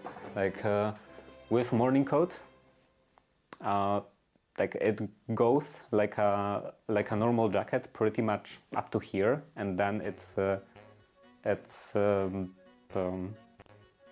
like narrows out. So that influences the pocket real estate on the inside quite a lot, and I'm a type of person that wears half of hardware store in their pockets.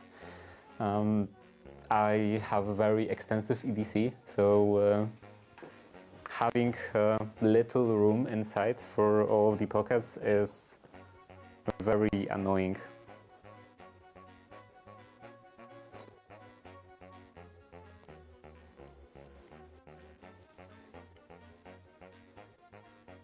Maybe not even the fact that it's little room, but more the fact that it's so far in, like it's so far to the side.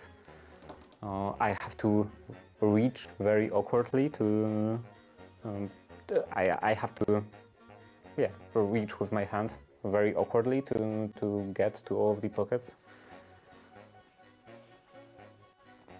So I think next time, when I will be making some kind of coat,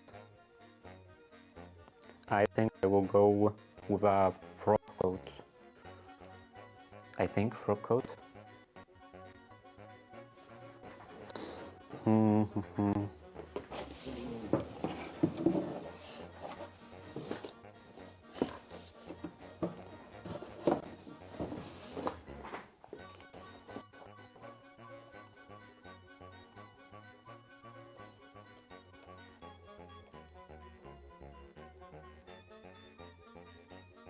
And this is morning coat, morning coat, morning coat, morning coat.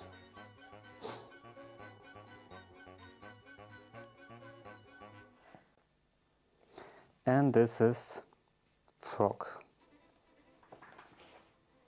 So yeah, frock coat. Is there any kind of... Well, I guess this would be fine. Frock coat is also fairly similar to morning coat, with the fact that it has this lower part, the skirt, but it has straight front. It's not cut away like that, so it has much, like I guess, intuitively, it has much more room on the inside for all of the pockets, and also I think most of the time they are double-breasted. Which would be kind of a problem, because it would be quite inconvenient to wear them unbuttoned. Can you even wear double-breasted stuff unbuttoned?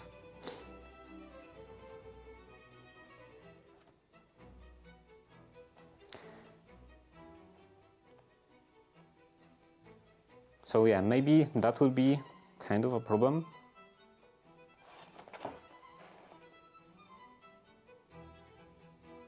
Okay, maybe you can, because here, no. Well, I guess it depends on, first of all, on kind of garment that you would wear. Like maybe I would, yeah, I think I would guess that there are different rules for more modern double-breasted jackets and more historical stuff. But yeah, in here these are some sketches for measuring and you can see that on pretty much all of those sketches they are wearing frock coats, like in here, and they are double-breasted and they are open. They are unbuttoned, like in here. I guess it's not really the same kind of. It's not completely the same as modern double-breasted jackets, because it seems that that the distance between those rows of buttons is slightly narrower, or maybe even a lot narrower. Like the buttons are closer together, so maybe that that creates most of this difference.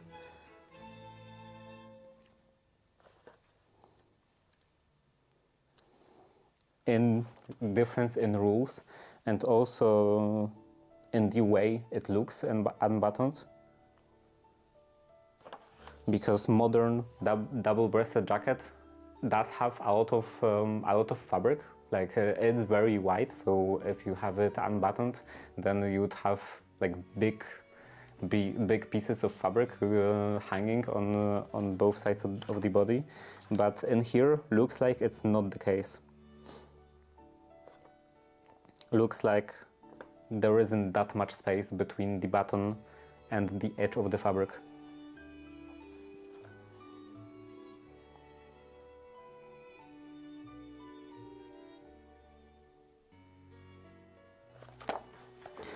Okay, this goes in here.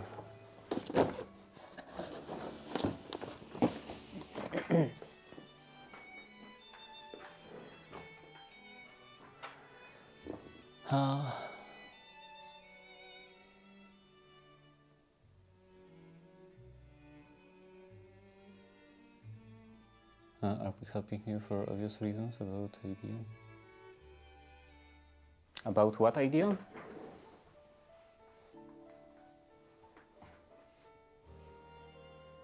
Class message from Help Me Escape India was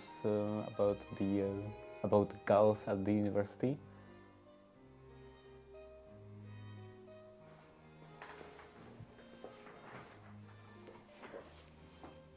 Or you are talking about the nickname, Helping Escape India?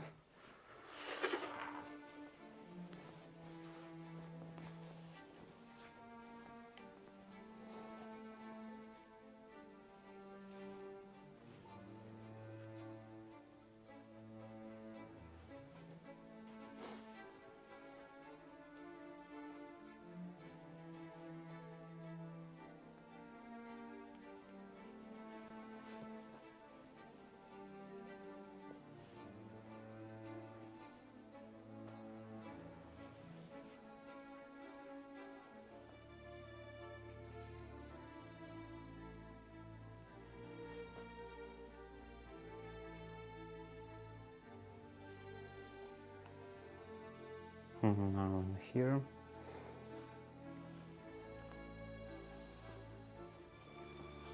Way to point it out. Huh? Okay, and here.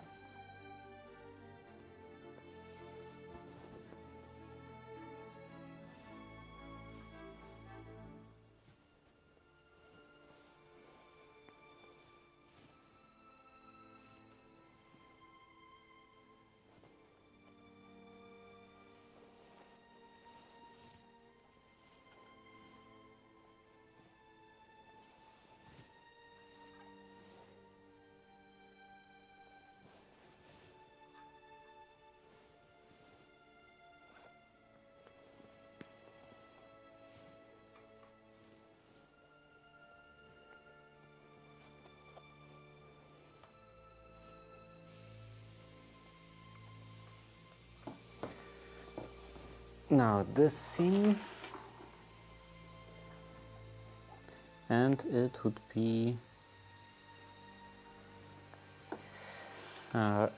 be last vertical seam.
Maybe I could mute the speakers to have some nice sewing machine sound on the recording.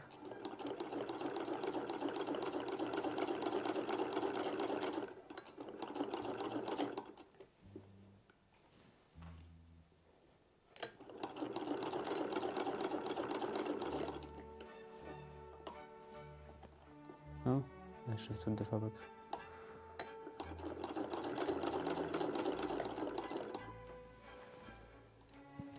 And unmute.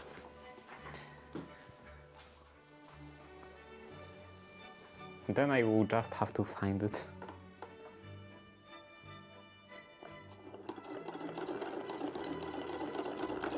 I should have some kind of time marking system.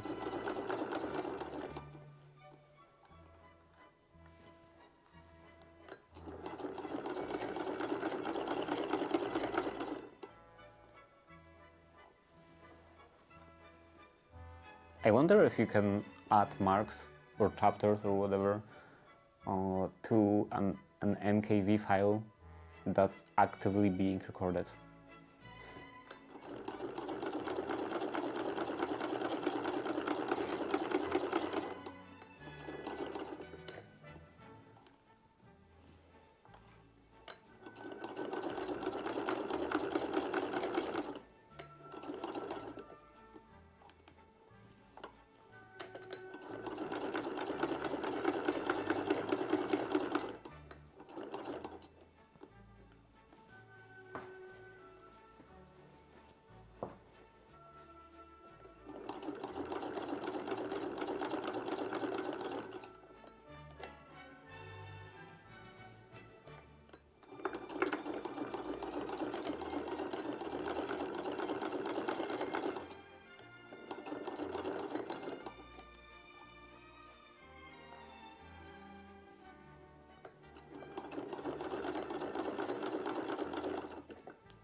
I was looking up when I was putting the pen into the cushion, and now it's gone. Well,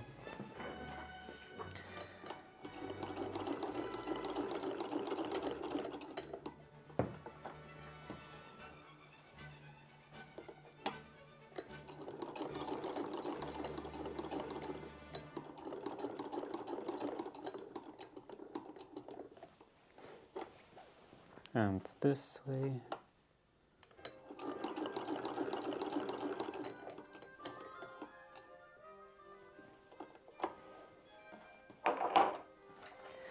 And as I said, that was the last vertical seam.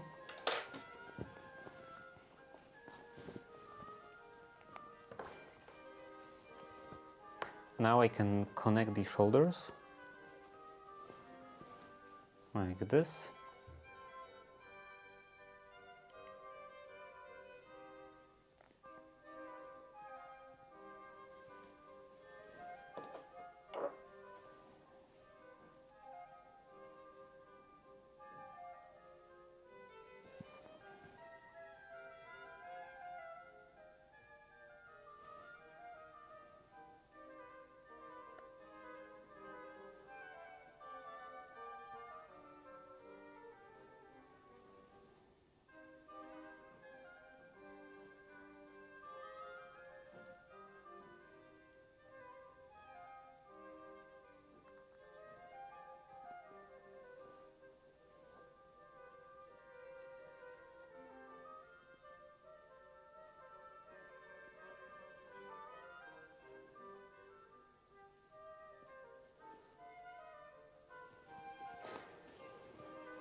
And maybe also the other one.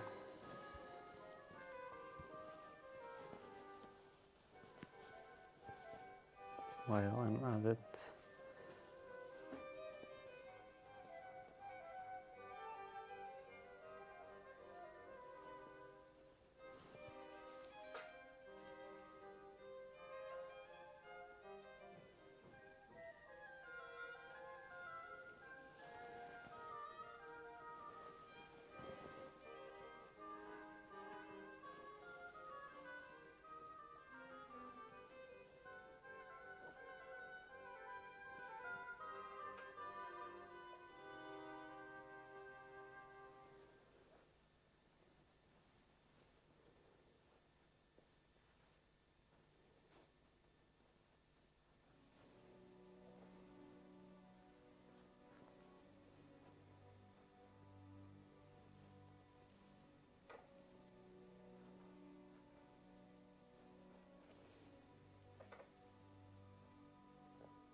So this will have to be slightly stretched.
And this way.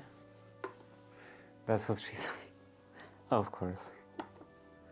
As always.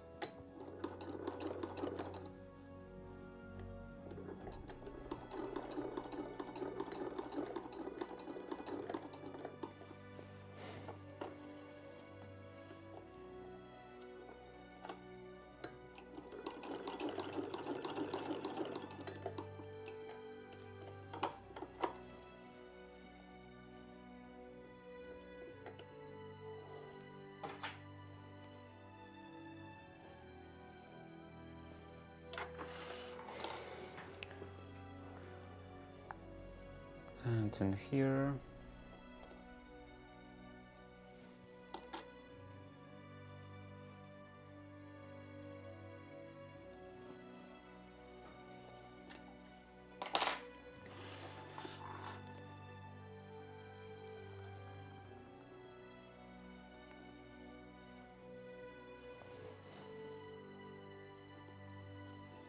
This also needs to be slightly stretched.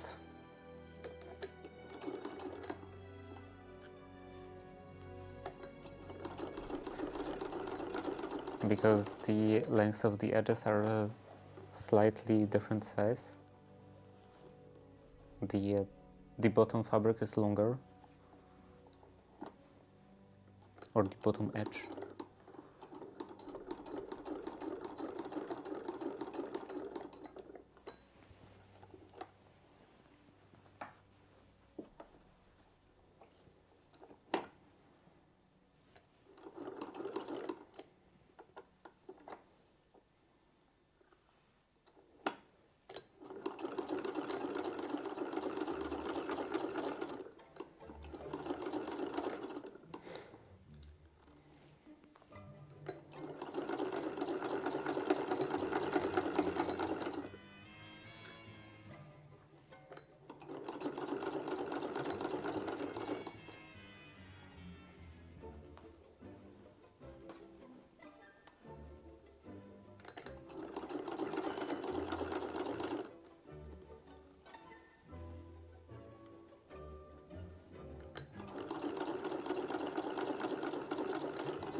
like.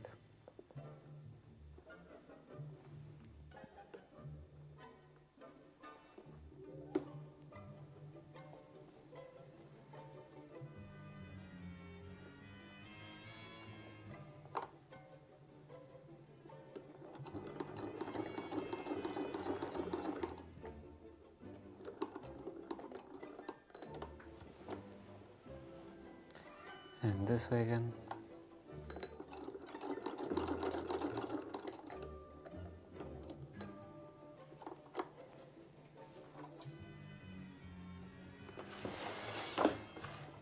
Okay, so this end is a bit messy.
And the other side.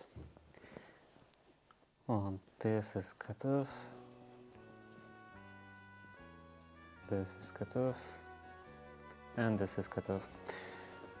So this is ready, should be ready.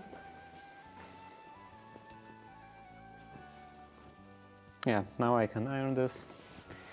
And first let's take care of the sleeves.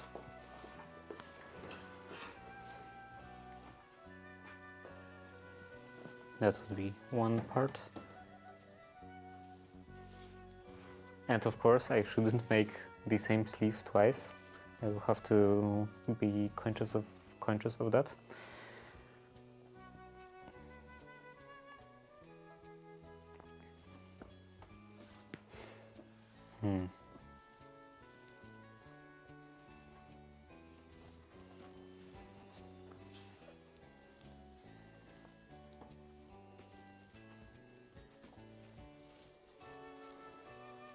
Somewhere there should be in here.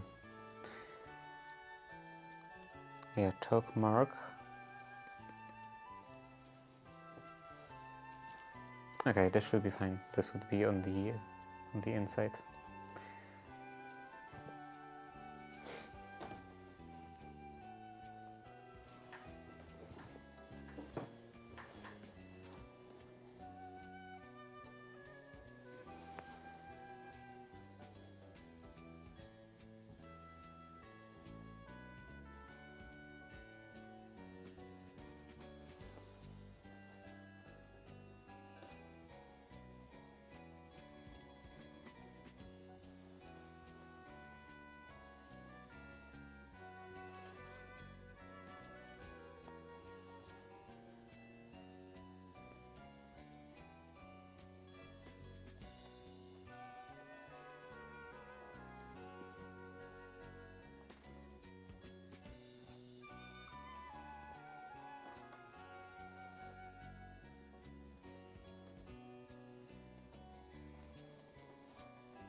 It's quite amazing how much I'm able to accomplish when I'm not 3 hours late for the stream.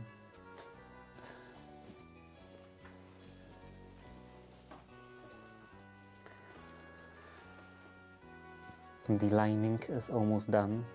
I will still, of course, have to actually attach this lining to the dressing gown, which will take quite a lot of time.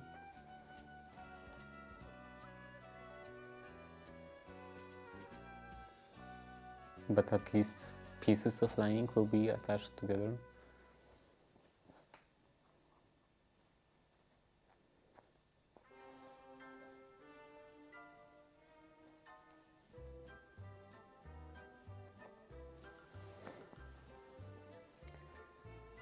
this goes in here.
I'm thinking, what should I use for the curtains?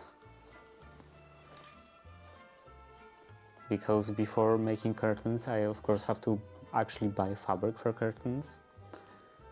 And I was thinking about using velvet. I will definitely use velvet for my room, but I'm not sure about the curtains for the newly renovated room. I'm not sure if they won't be too heavy, both visually heavy and like actually heavy.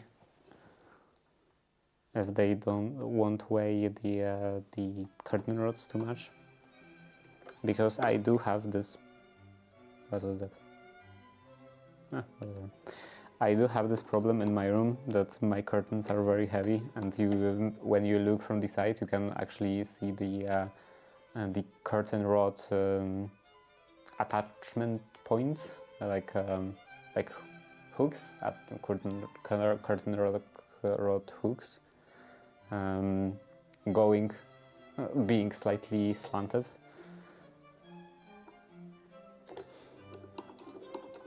From all the weight.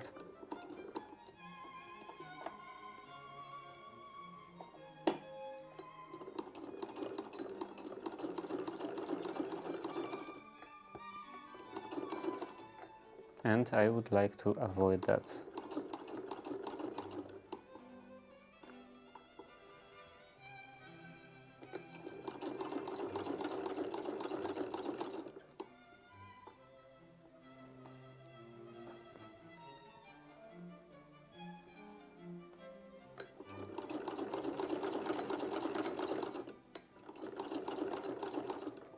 Or supports, I guess, would be the best term.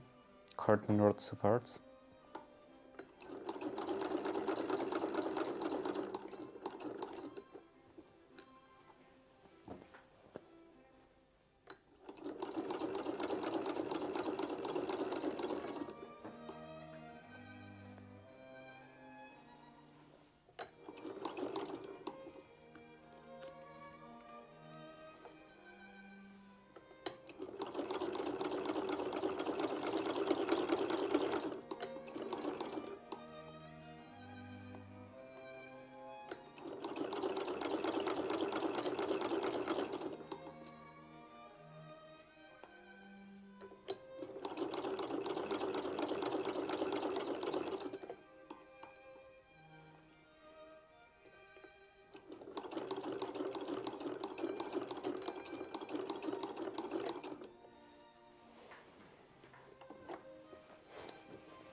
I also finally have to buy some molding planes for wooden details,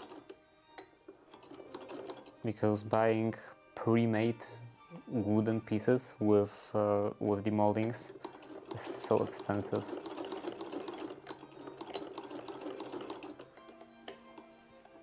And that hurts a lot, considering the fact that moldings are so easy to make. Assuming you do have a molding plane.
That's one sleeve. Actually, I still need it. So as I said, I have to be careful so that, not this, so that I don't make the same sleeve again. I have no need for two right sleeves or two left sleeves.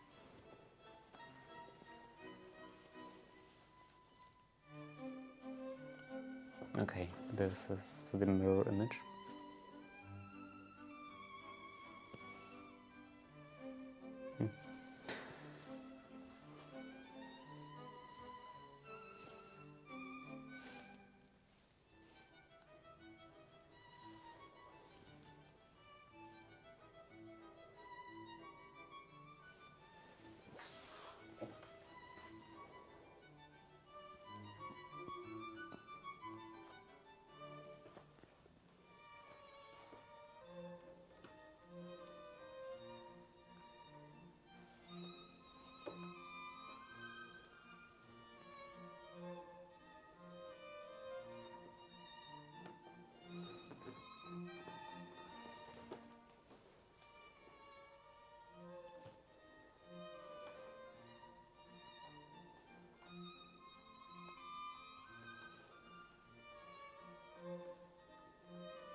Maybe some additional ones in here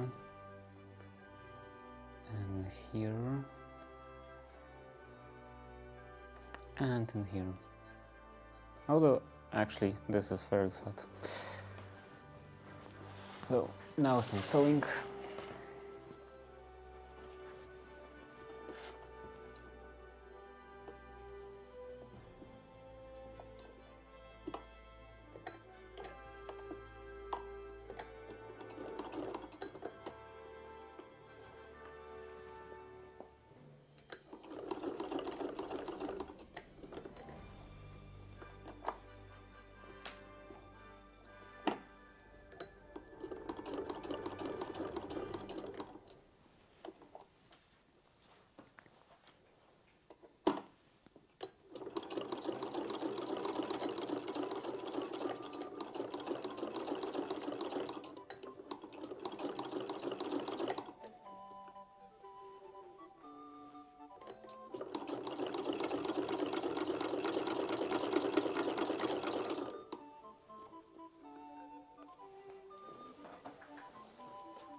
It's just 3:30. It feels so weird now to actually follow the schedule.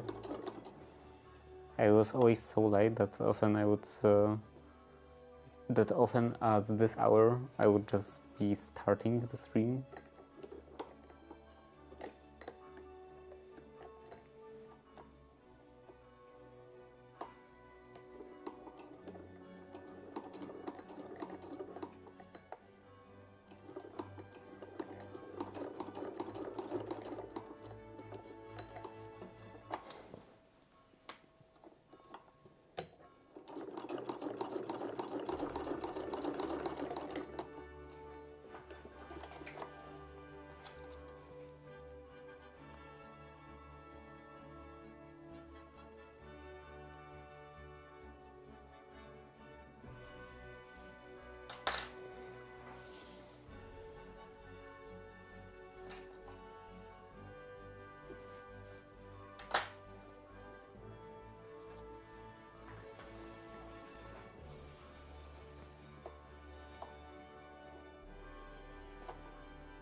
Like 2 days before the stream, I was actually considering being late again, like an hour or so, because I just wanted to go to sleep, and also I had some stuff, maybe not stuff to do, but stuff I could do. But then I thought that that in that case I would have to change pre-written Mastodon message, and I didn't feel like doing that, so I came actually, well, maybe not exactly on time, but close to on time.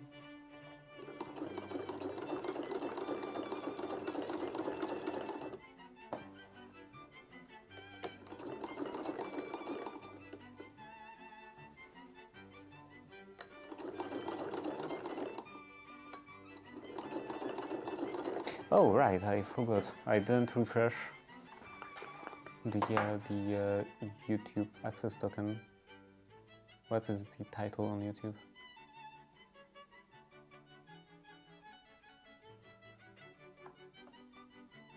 Okay, the window is too small.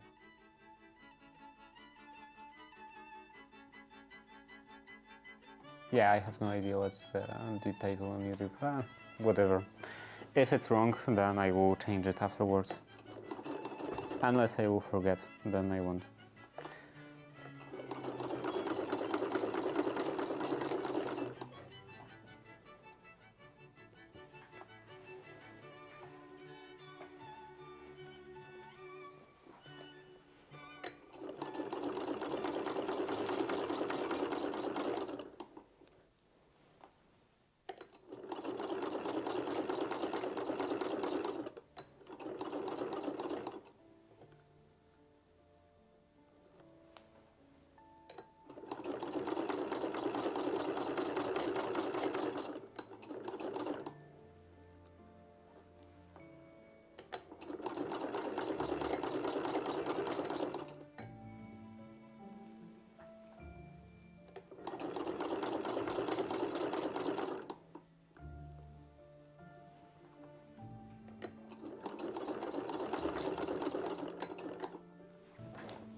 And that would be all with the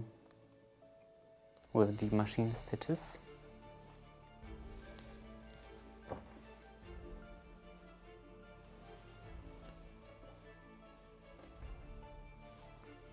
Okay. And first I want to iron everything, and then I can attach the sleeves to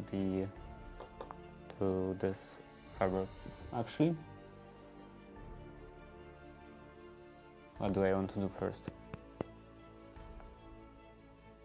Yeah, because there are two options. Either I will first put in the sleeves into the dressing gown and then just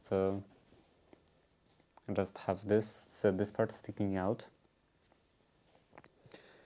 and then I would attach this main part of the lining to the dressing gown, and then as the last step I would fold the edge of the sleeve, upper edge of the sleeve, and fell down or something, or I will attach this from the inside of the lining, like normally as I would with the main fabric or any other piece of garment, and then the entire lining would be attached together, and I would attach entire lining to the dressing gown.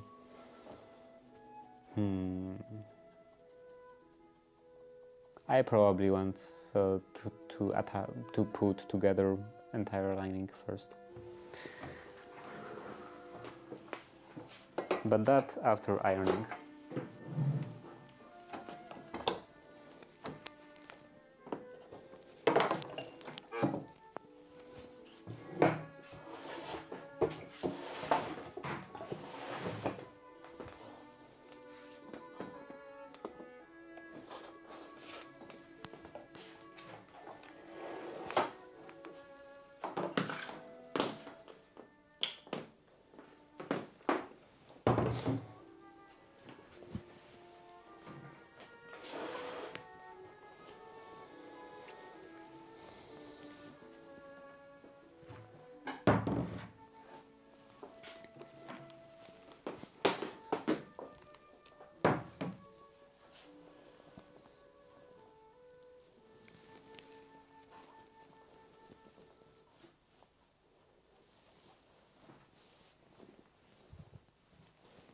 I didn't think about this.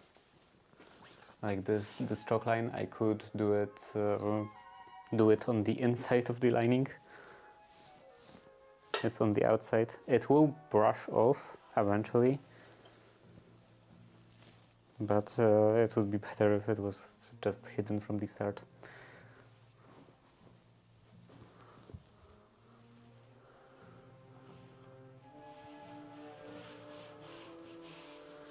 It will rub off.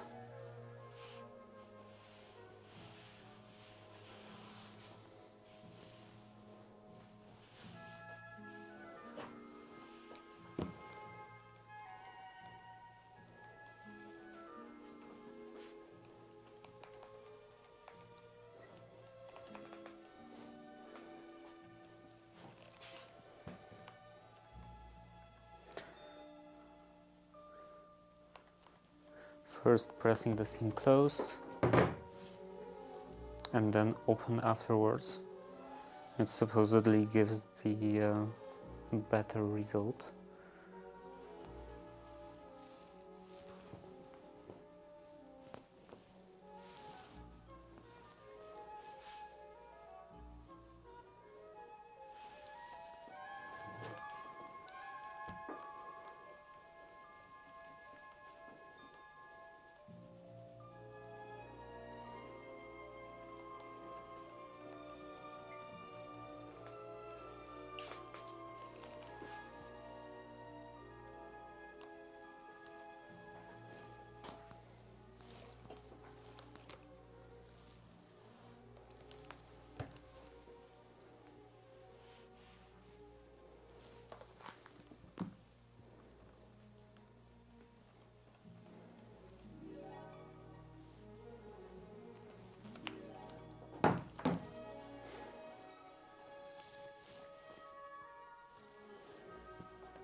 Oh, still the shoulders. Forget about the shoulders.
Where is water?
It would be quite nice to have a wooden spool or at least a cardboard spool of the thread, because this plastic spool breaks the aesthetic quite a bit of this sewing machine.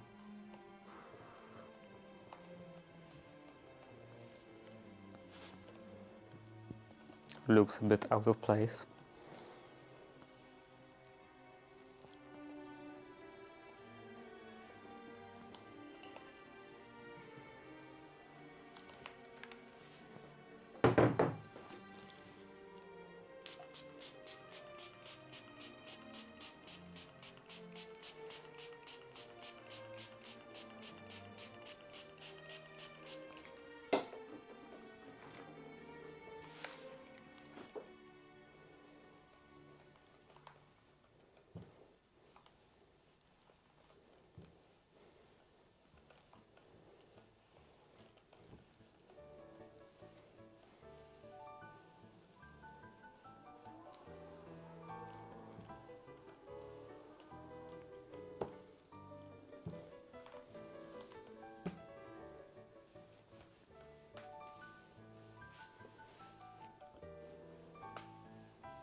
And the last seam, last long seam.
That's all of the longer seams.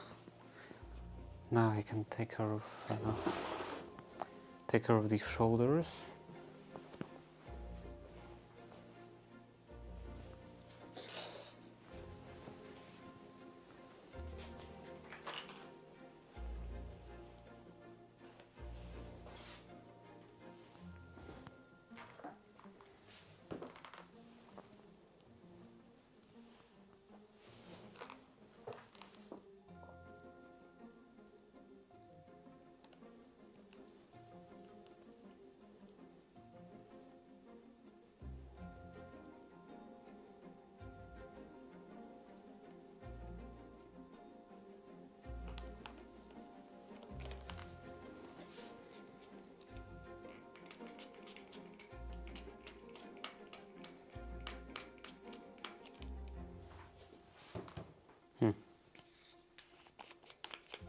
Okay, I will just use my drinking water.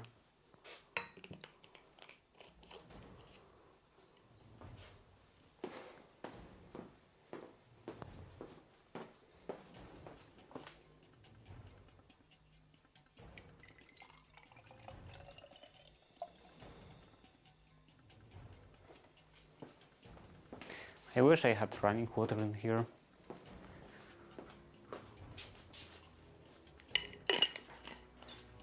It would be so convenient.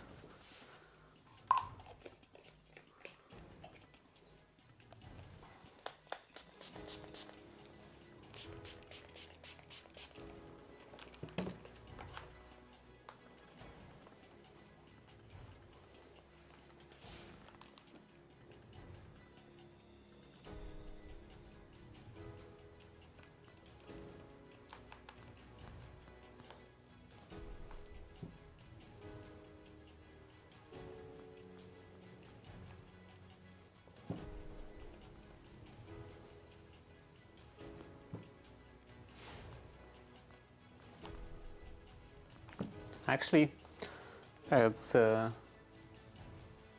it's almost summer, so maybe I should stop talking. That it would be nice to have running water in here and actually fix the pipe. Because now it shouldn't burst from, like, you know, being frozen and stuff.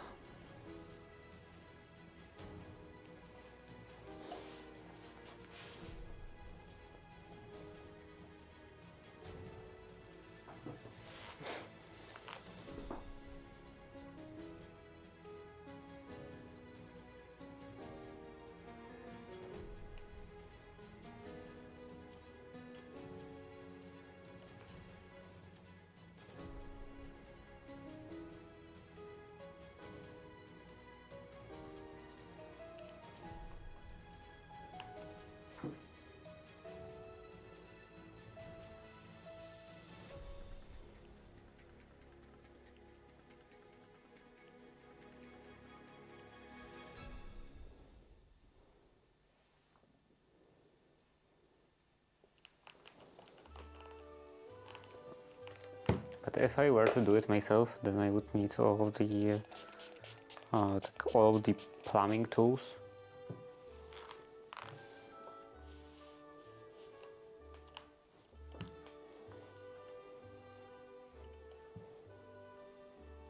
I don't think this is something that just lays around in a garage.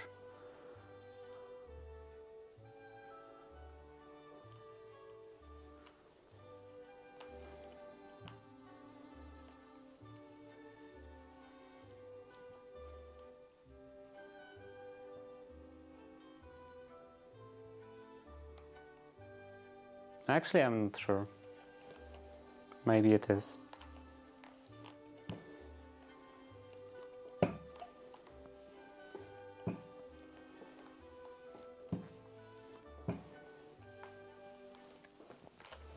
Okay, this is done. Now this.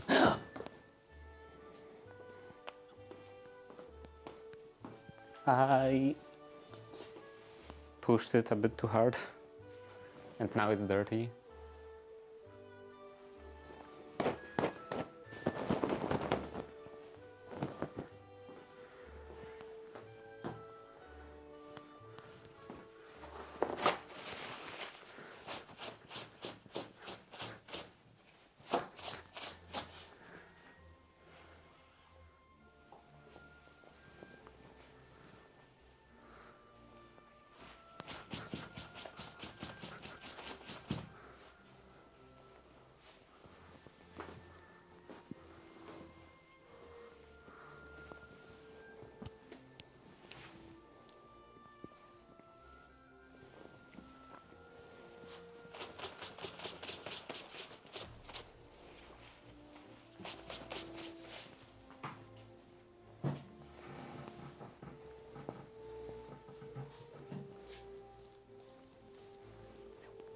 Maybe I should clean the floor in here so it's not a problem.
And now I can press all the seams open.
And now from the other side.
Okay, that's the end.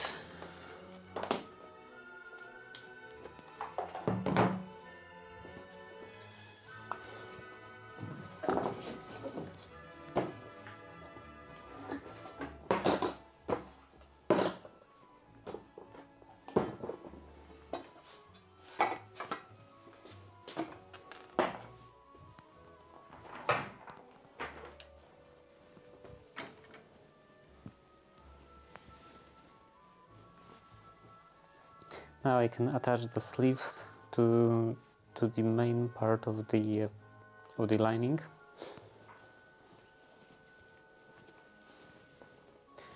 And how do I do that? Let's see in here. So this is shoulder seam, and the back seam of the sleeves is about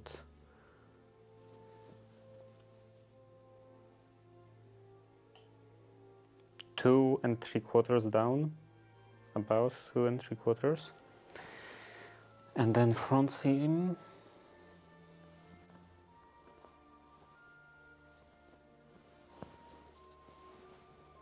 that's in here. Here is the seam. This will be 4 inches.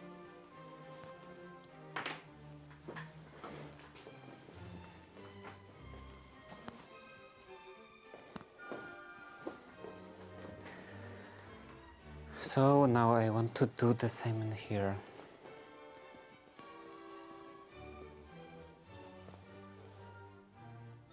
Yeah, this would be 4 inches in the front.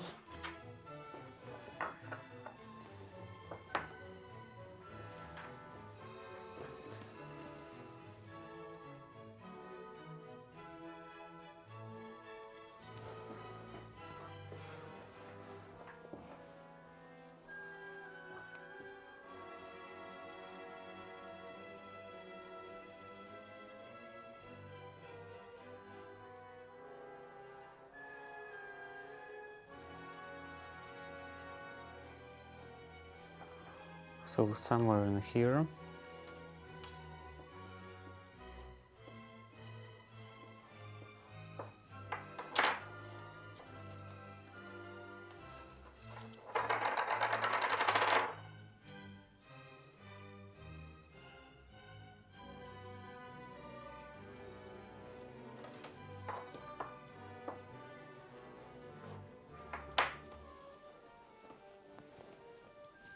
And then 2.5 towards the back.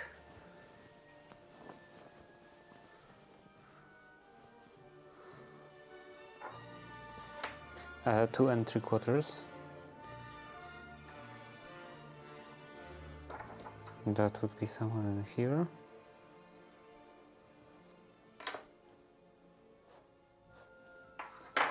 Same on the other side.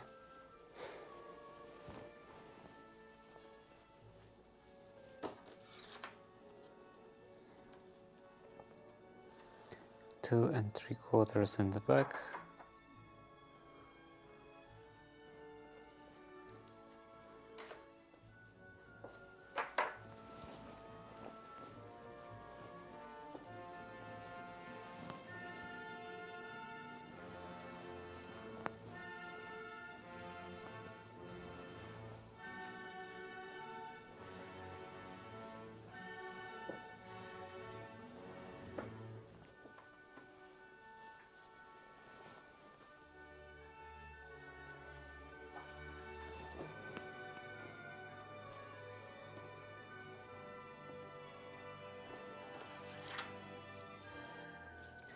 And that was 4 inches.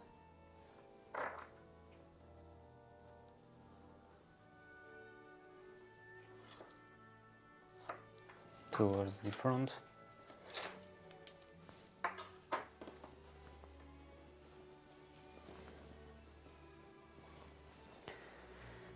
Okay, so now match the correct sleeve. This is the upper part.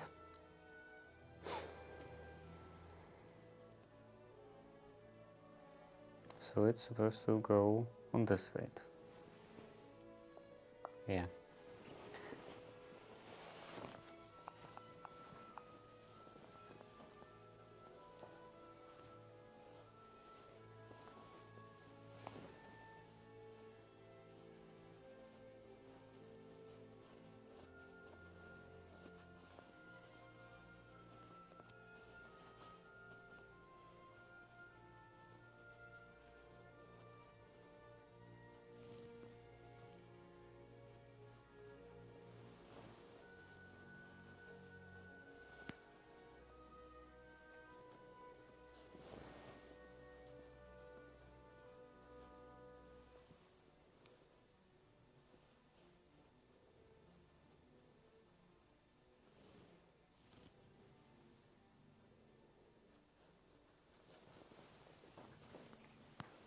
And the other one.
And now I can put some pins all around.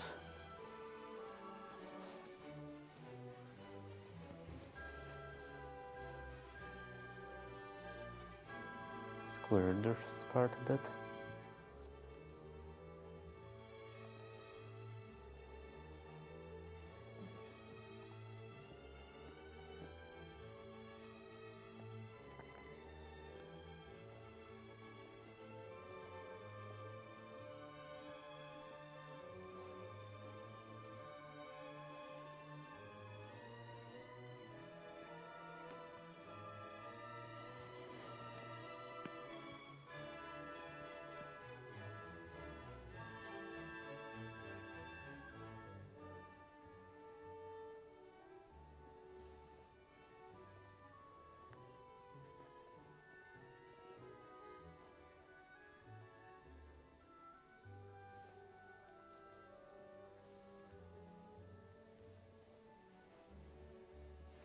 I could center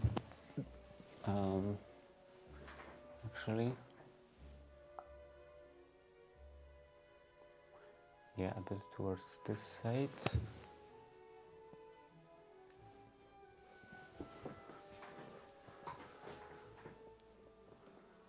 Now I think it's better and maybe closer.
Okay, fairly good. Now the bottom side.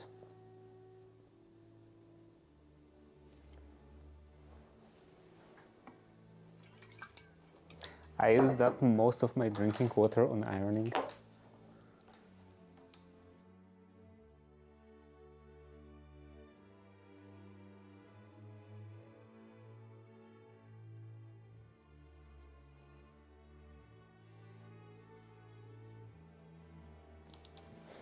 By the way, iron is such a stupid name. It's so generic. I hate generic names. It should be called clothes presser.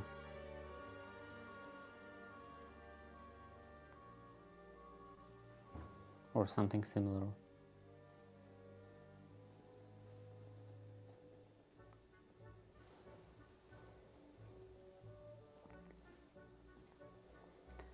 But of course people were like, well, it's made out of iron, so it's iron. It's an iron. What else could be made out of iron?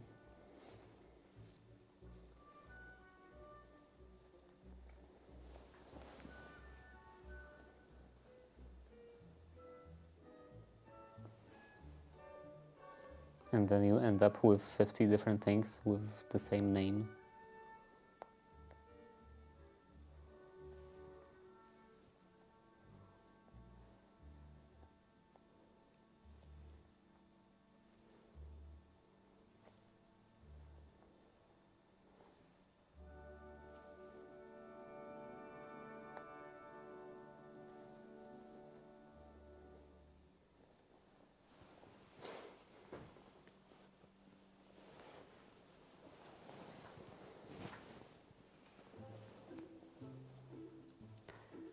Maybe in here I could put in a couple more pins. This one, and in here.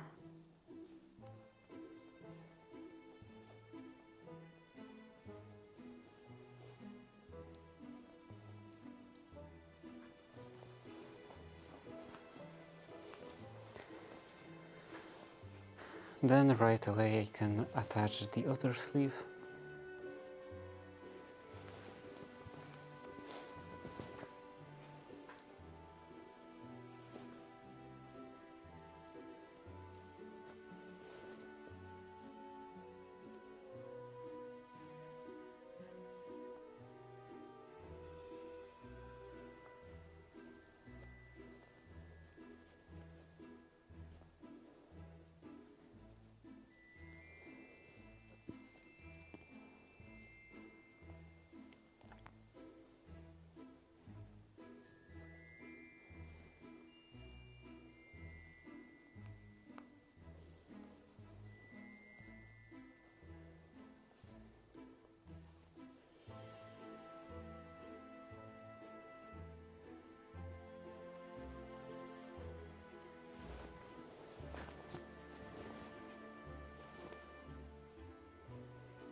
That definitely won't be enough.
Almost.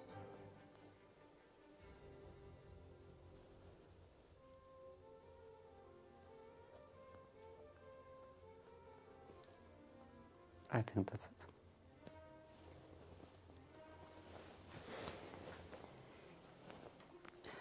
Now the lower side.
Okay, that should be fine.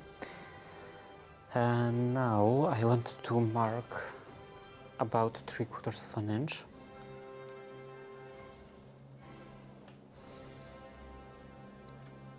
Because sadly I can't just judge that by eye.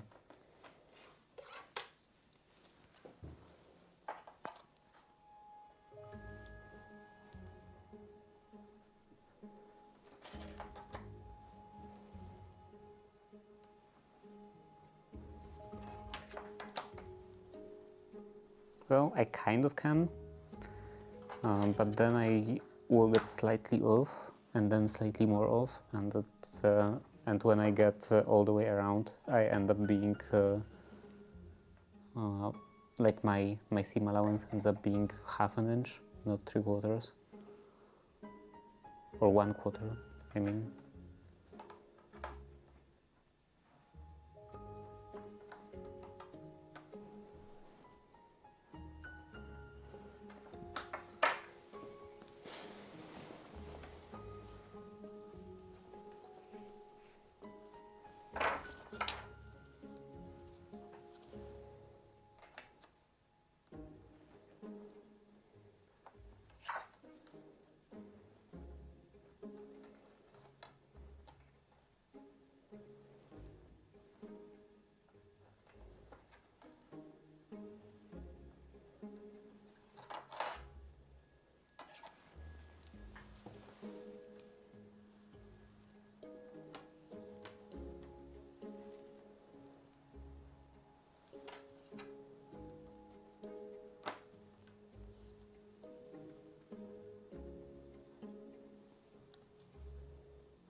I'm not sure about visibility right now of what I'm doing,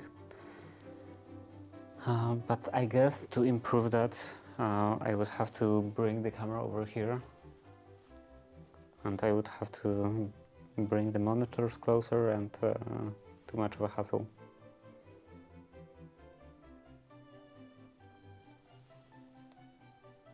Although, on the other hand,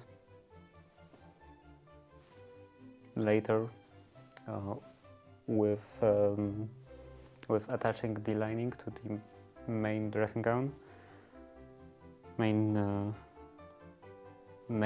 part of the dressing gown, I think I would also need camera over here.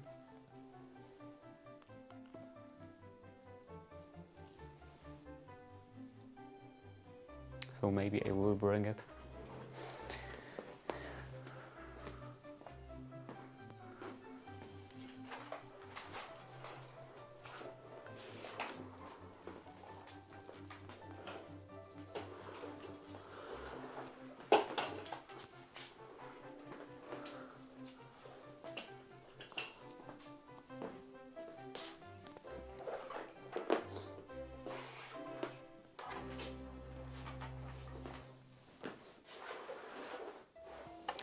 Running over the cables.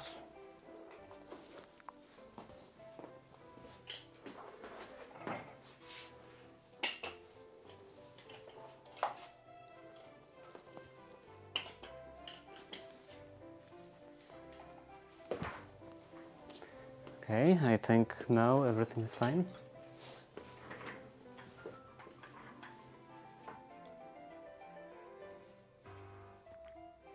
A bit further away.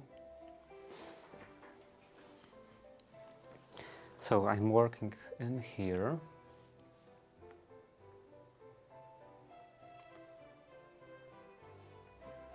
Like this. And then manual focus.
It's fairly difficult to squeeze this surplus of fabric onto the shorter piece.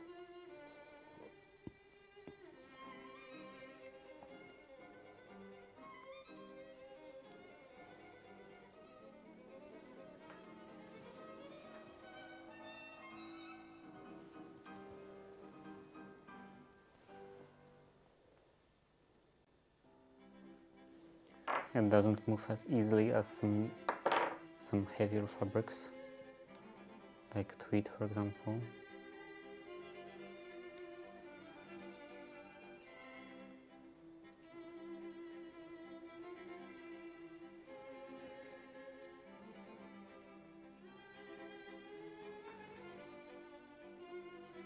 Maybe I shouldn't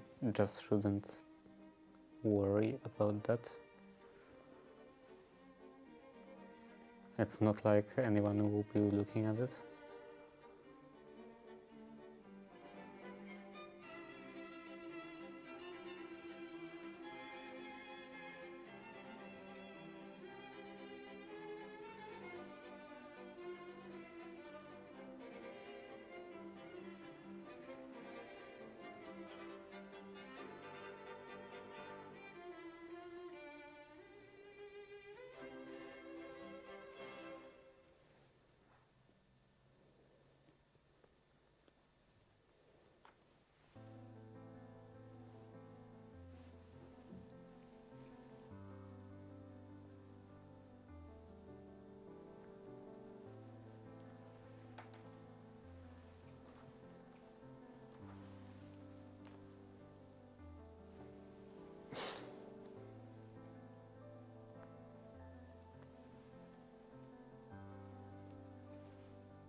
Okay, now I can remove all of the pins.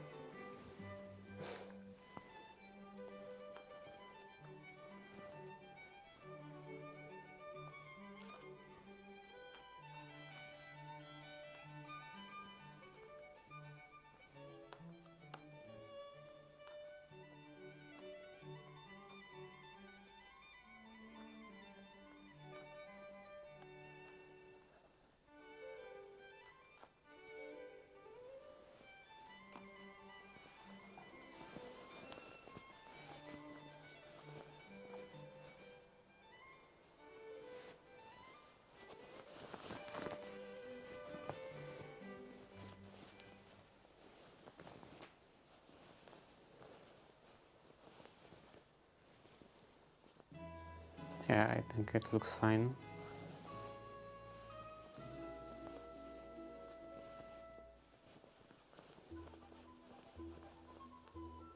No obvious problems.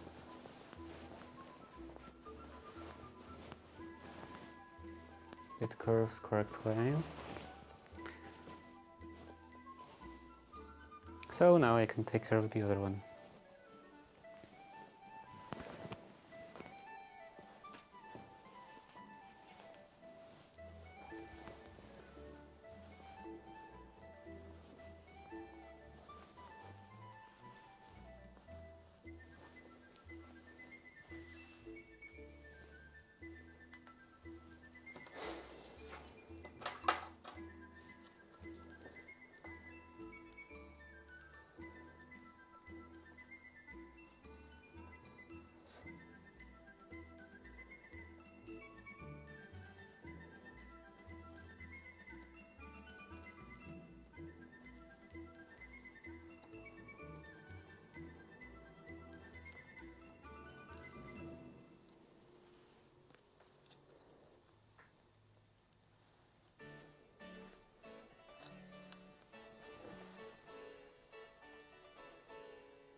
Now the pins.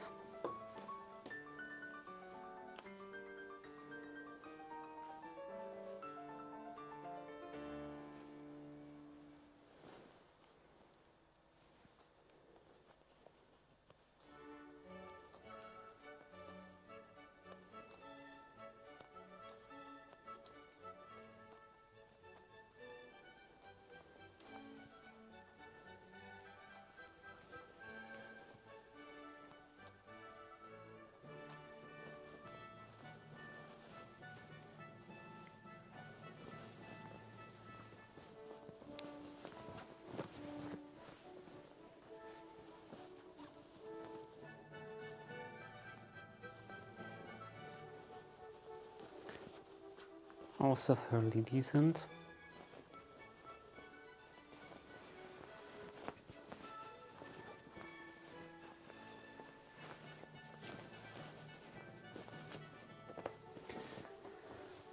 Okay, so now it's almost 5:30. I could end for today and then go back to playing Minecraft until the end of the stream.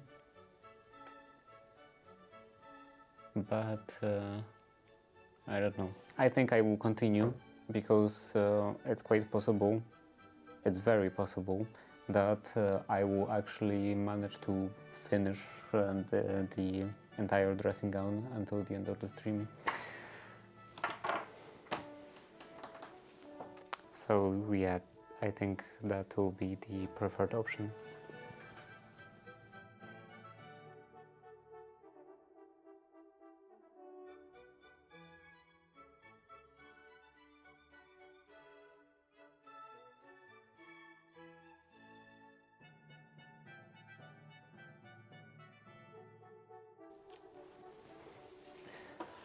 Okay, let's see.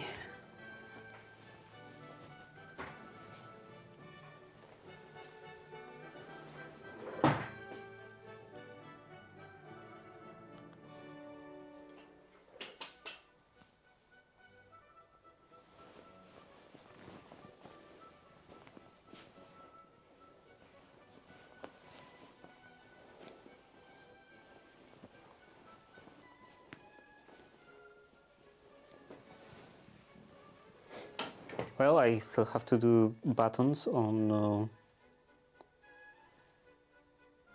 this side, on the inside, and I'm still not sure how I want to approach that. Actually, what is the width? This is 5.5.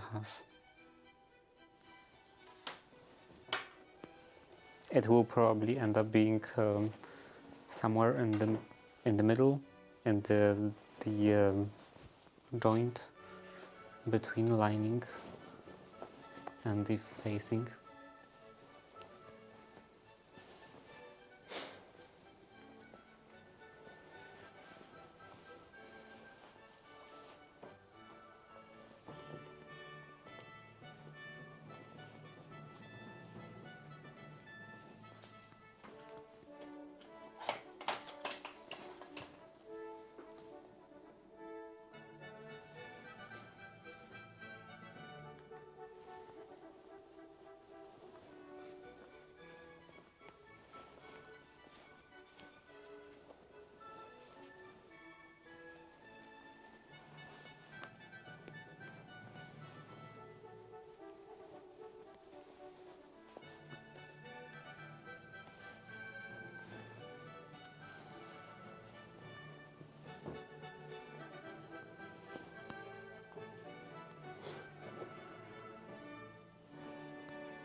Now this should be fine.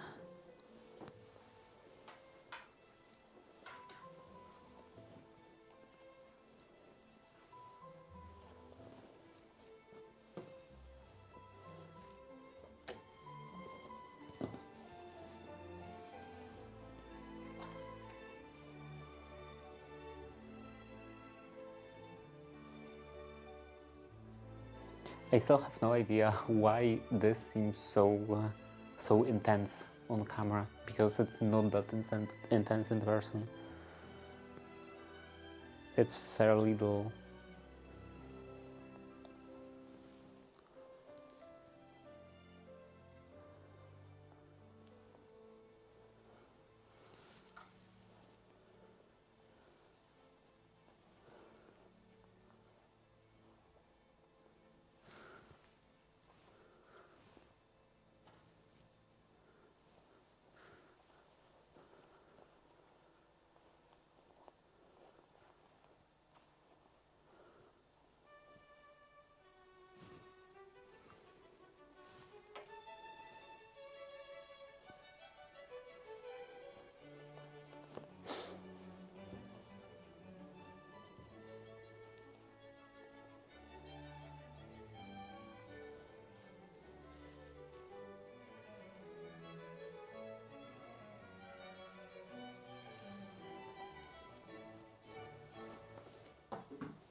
Now the other side.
Maybe I should base it down because those pins would be quite annoying.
Now the other side.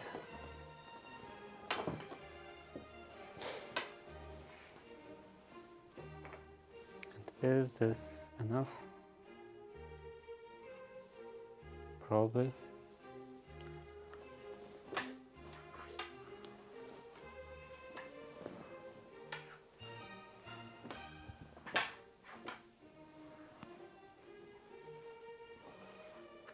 Looks like we have add.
Okay, that's not good.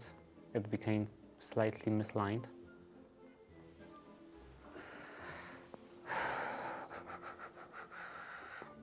I should have started from this side.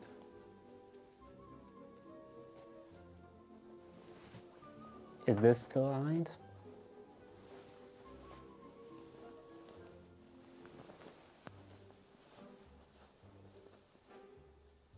Yeah, this is fine.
So again, starting from this side and somewhere in here, I think there is additional pin here.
Okay, so that's attached.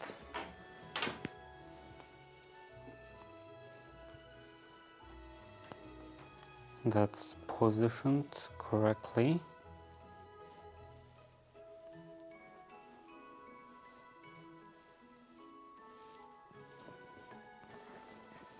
Now I could take care of the upper part.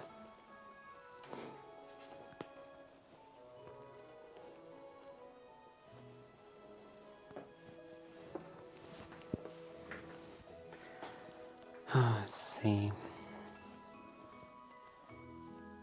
Here, this is the beginning of the shoulder seam, and here is the beginning of the shoulder seam.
And the other side.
Okay, that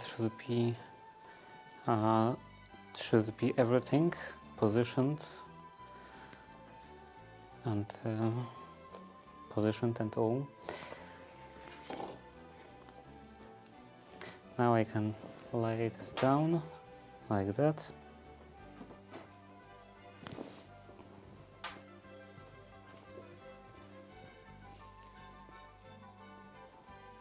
Spread this part.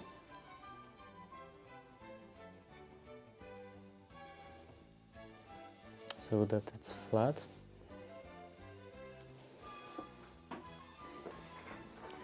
And start folding this fabric.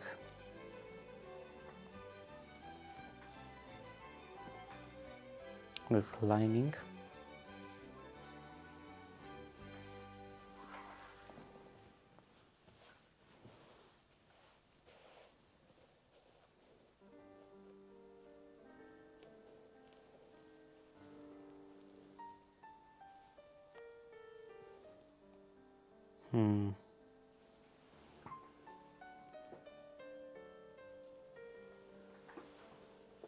Something like this.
I reached the button area, so this is now a bit uneven.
Now at the top, and then I will work down in here.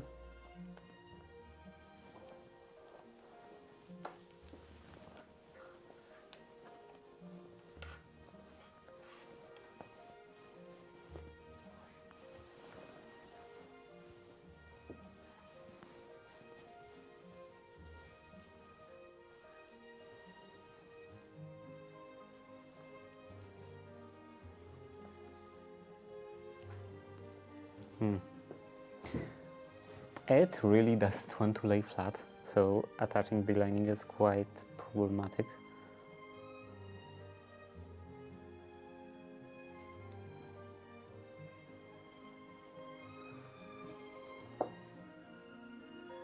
Maybe I will start with the shoulder seams.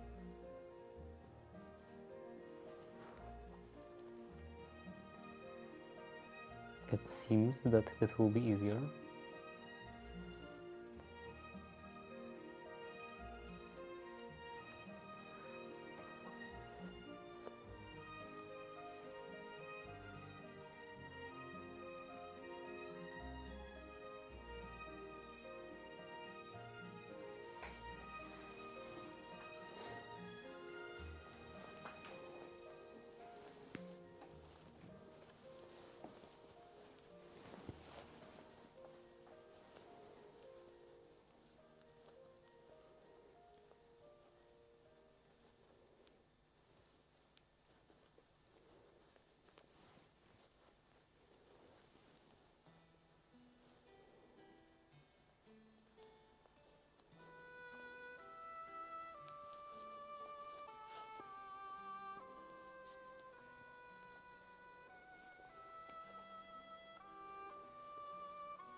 And now the middle.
Okay, now this part,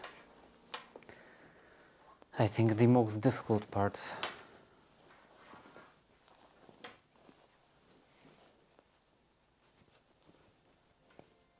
Maybe I could pin down this area.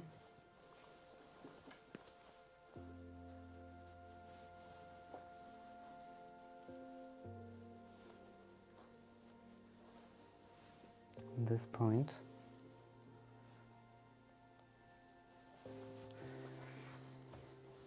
Okay. And now I could probably cut this off.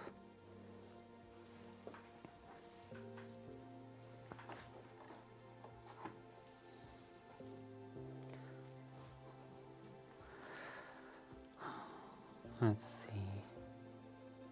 Here, here, and like this.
Actually, I will first paste that on.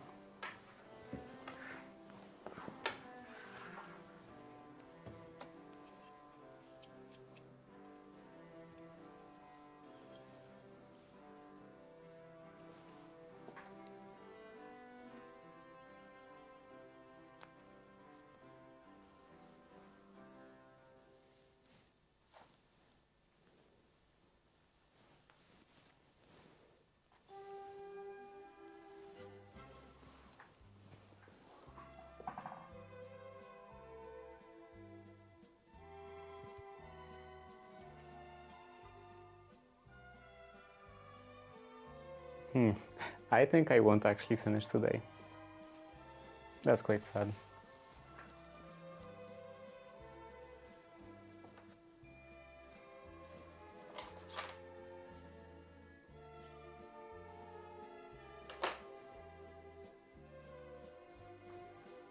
I definitely won't finish today.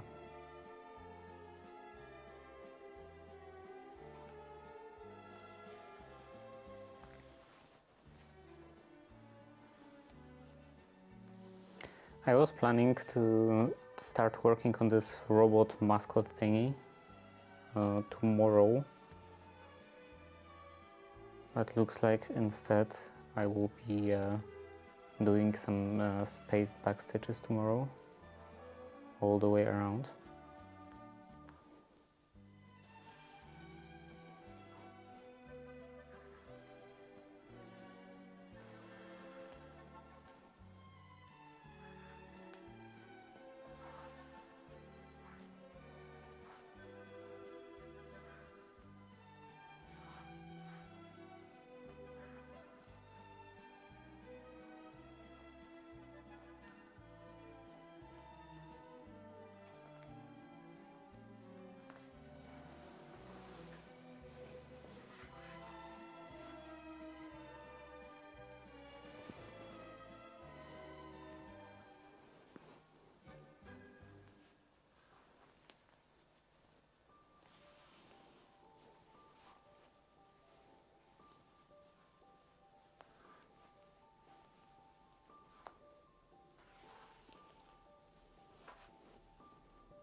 This bar on top of chat says something about subscribers, about supposedly 4 subscribers.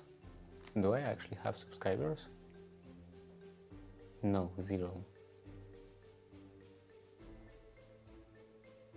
Seems inconsistent.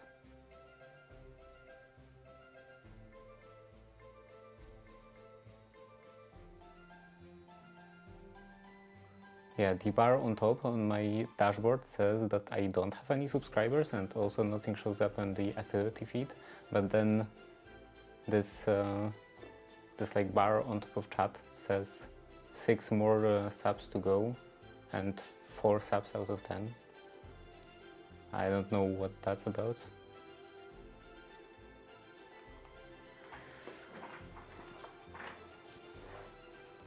Just Twitch is being weird.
Where's the needle?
Okay, so that side is ready. I can take care of this tomorrow. And now I should be able to prepare this side.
ad starting soon.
Now, it would be nice to make it symmetrical, and now I'm not sure what would be symmetrical. Actually, no, I do know what would be symmetrical, because I have this piece.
And this should be fine.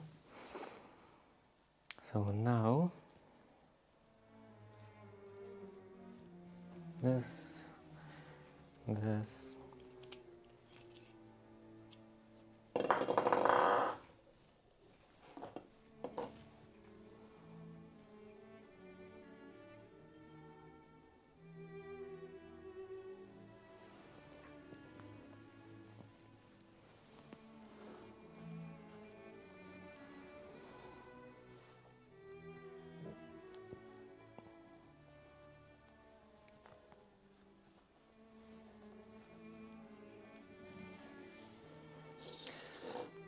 How goes it? You finished yet? No, I'm not finished. I'm very far from being finished.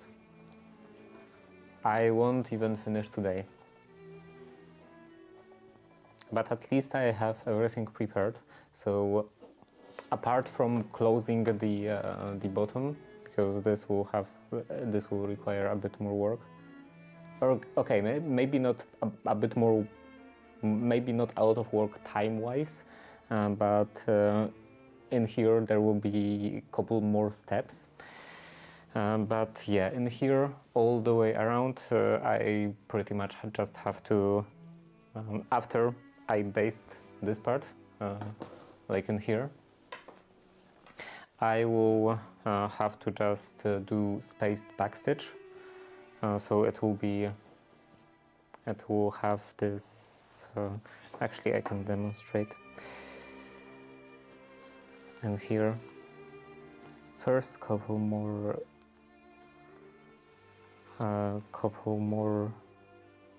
turns in place to secure the thread.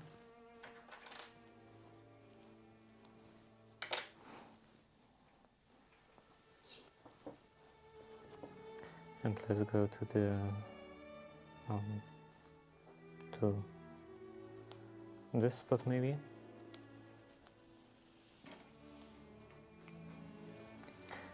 So I want to do this kind of stitching, spaced back stitching, very spaced. I think sometimes it's called pin stitching.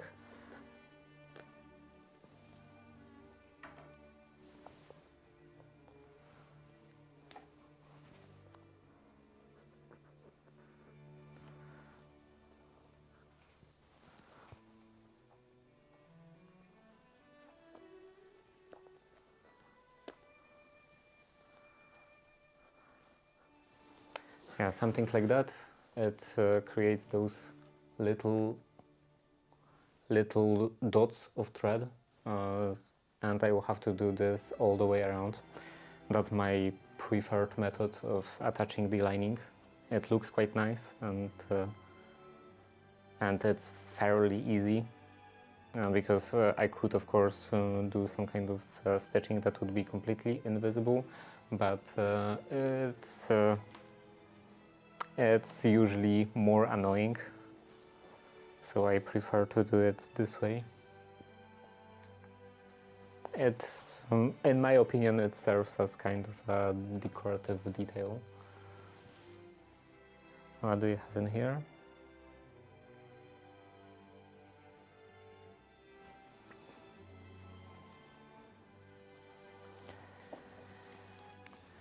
But yeah, that's tomorrow. For now, I'm just basting that, so that I won't have all of those pins.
And also I can then verify that everything is definitely aligned correctly and all.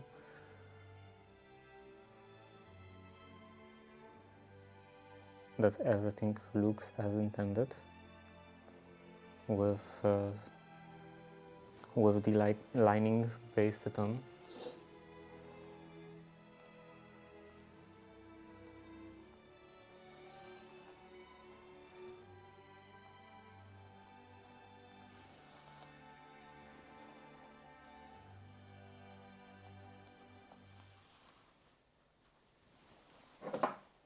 Is it comfy? It looks soft. Yeah, it is quite soft, and it looks quite soft.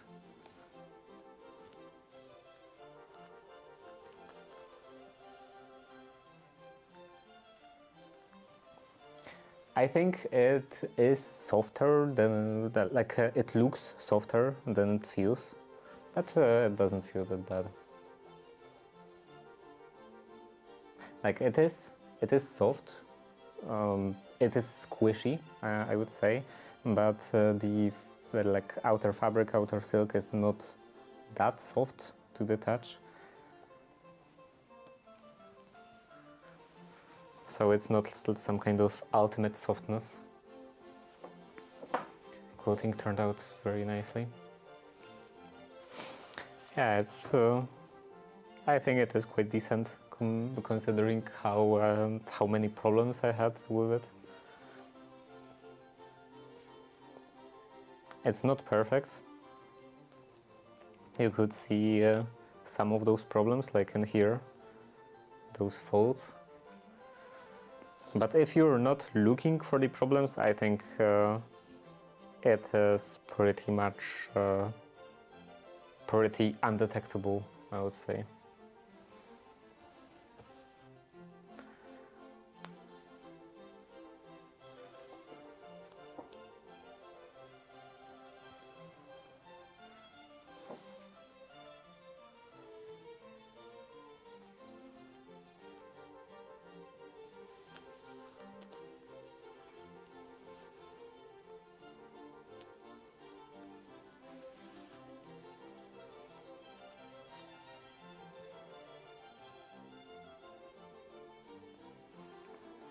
With this lining base set, I will be able to put that on and not be covered with all kinds of pieces of thread afterwards.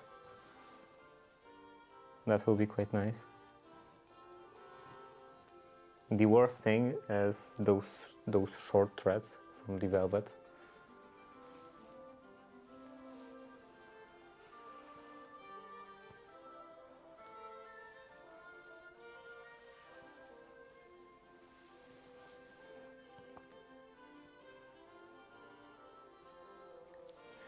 It's handmade, doesn't need to be perfect.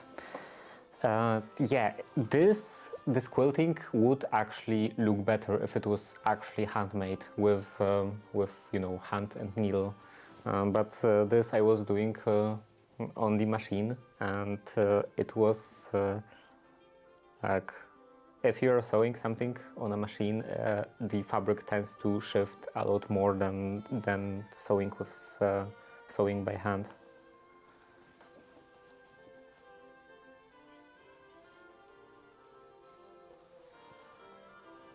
With sewing by hand, you have more control.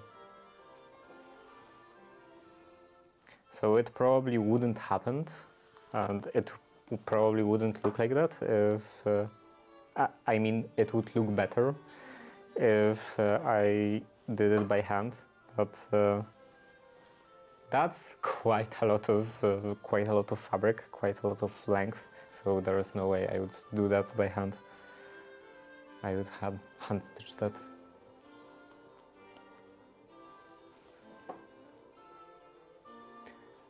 Seems unrealistic to hand sew whole quilted area. Yeah.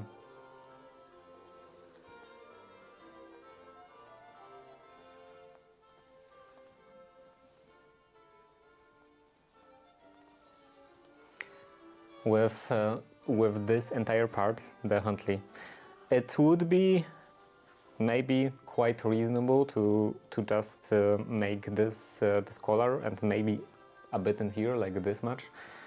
That I could see doing by hand, but this entire stretch, entire height of the dressing gown, there is no way.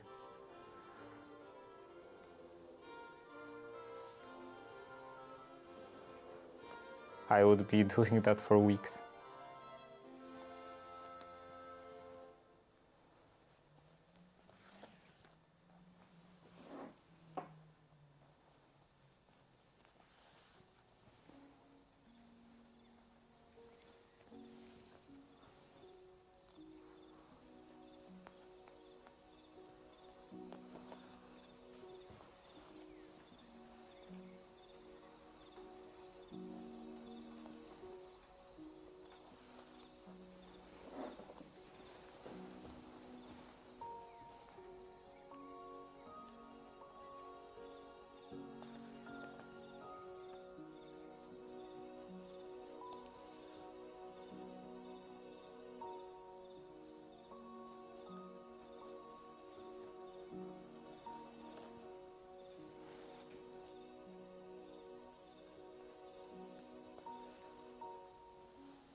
It's always so weird how the like progress, how speed of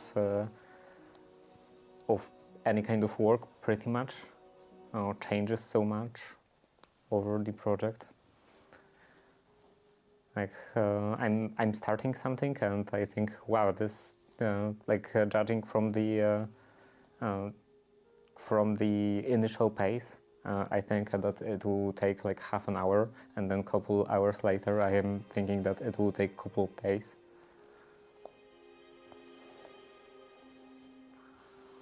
Like today, in the beginning of the stream, I was thinking that I will finish this today and I will still have time to spare, but looks like that's not the case.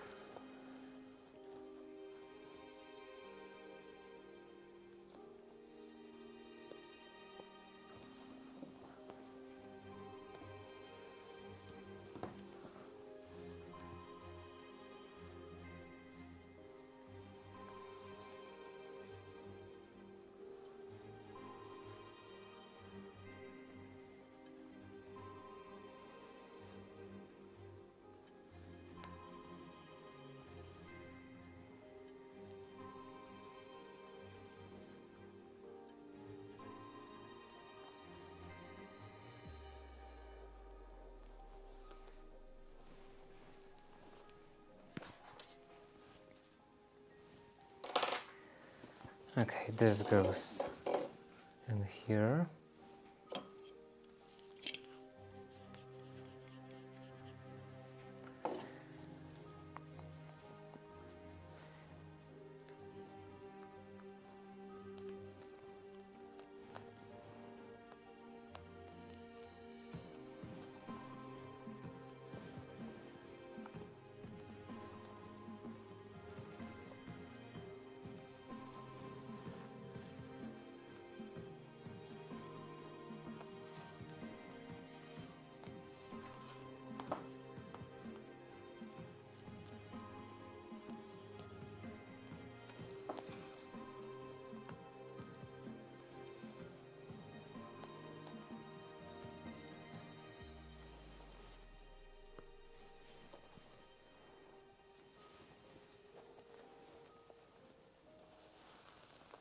Okay, that's all of the pins.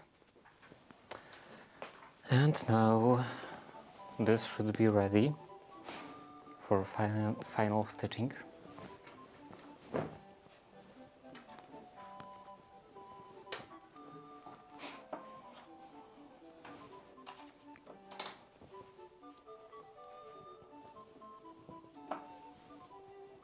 Yeah, looks quite nice. I don't see any problems, any weird behavior, any faults.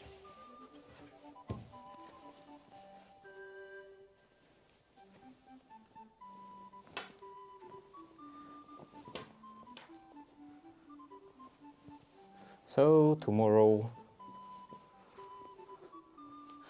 Tomorrow I can do the spaced back stitches all the way around, and then take care of the sleeves, attach this end of the lining, and then the bottom, and then everything will be done. Well, maybe apart from the tying cord. I'm not sure how to call that. Where is the book?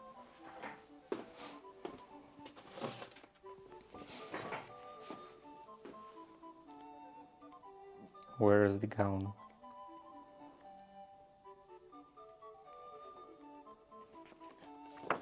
Okay, so apart from this cord for tying at waist, but I don't have that. I would have to buy that eventually. For now it will be without any cord.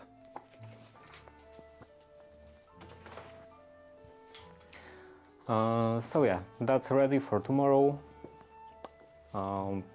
Tomorrow I will continue. Thank you for watching.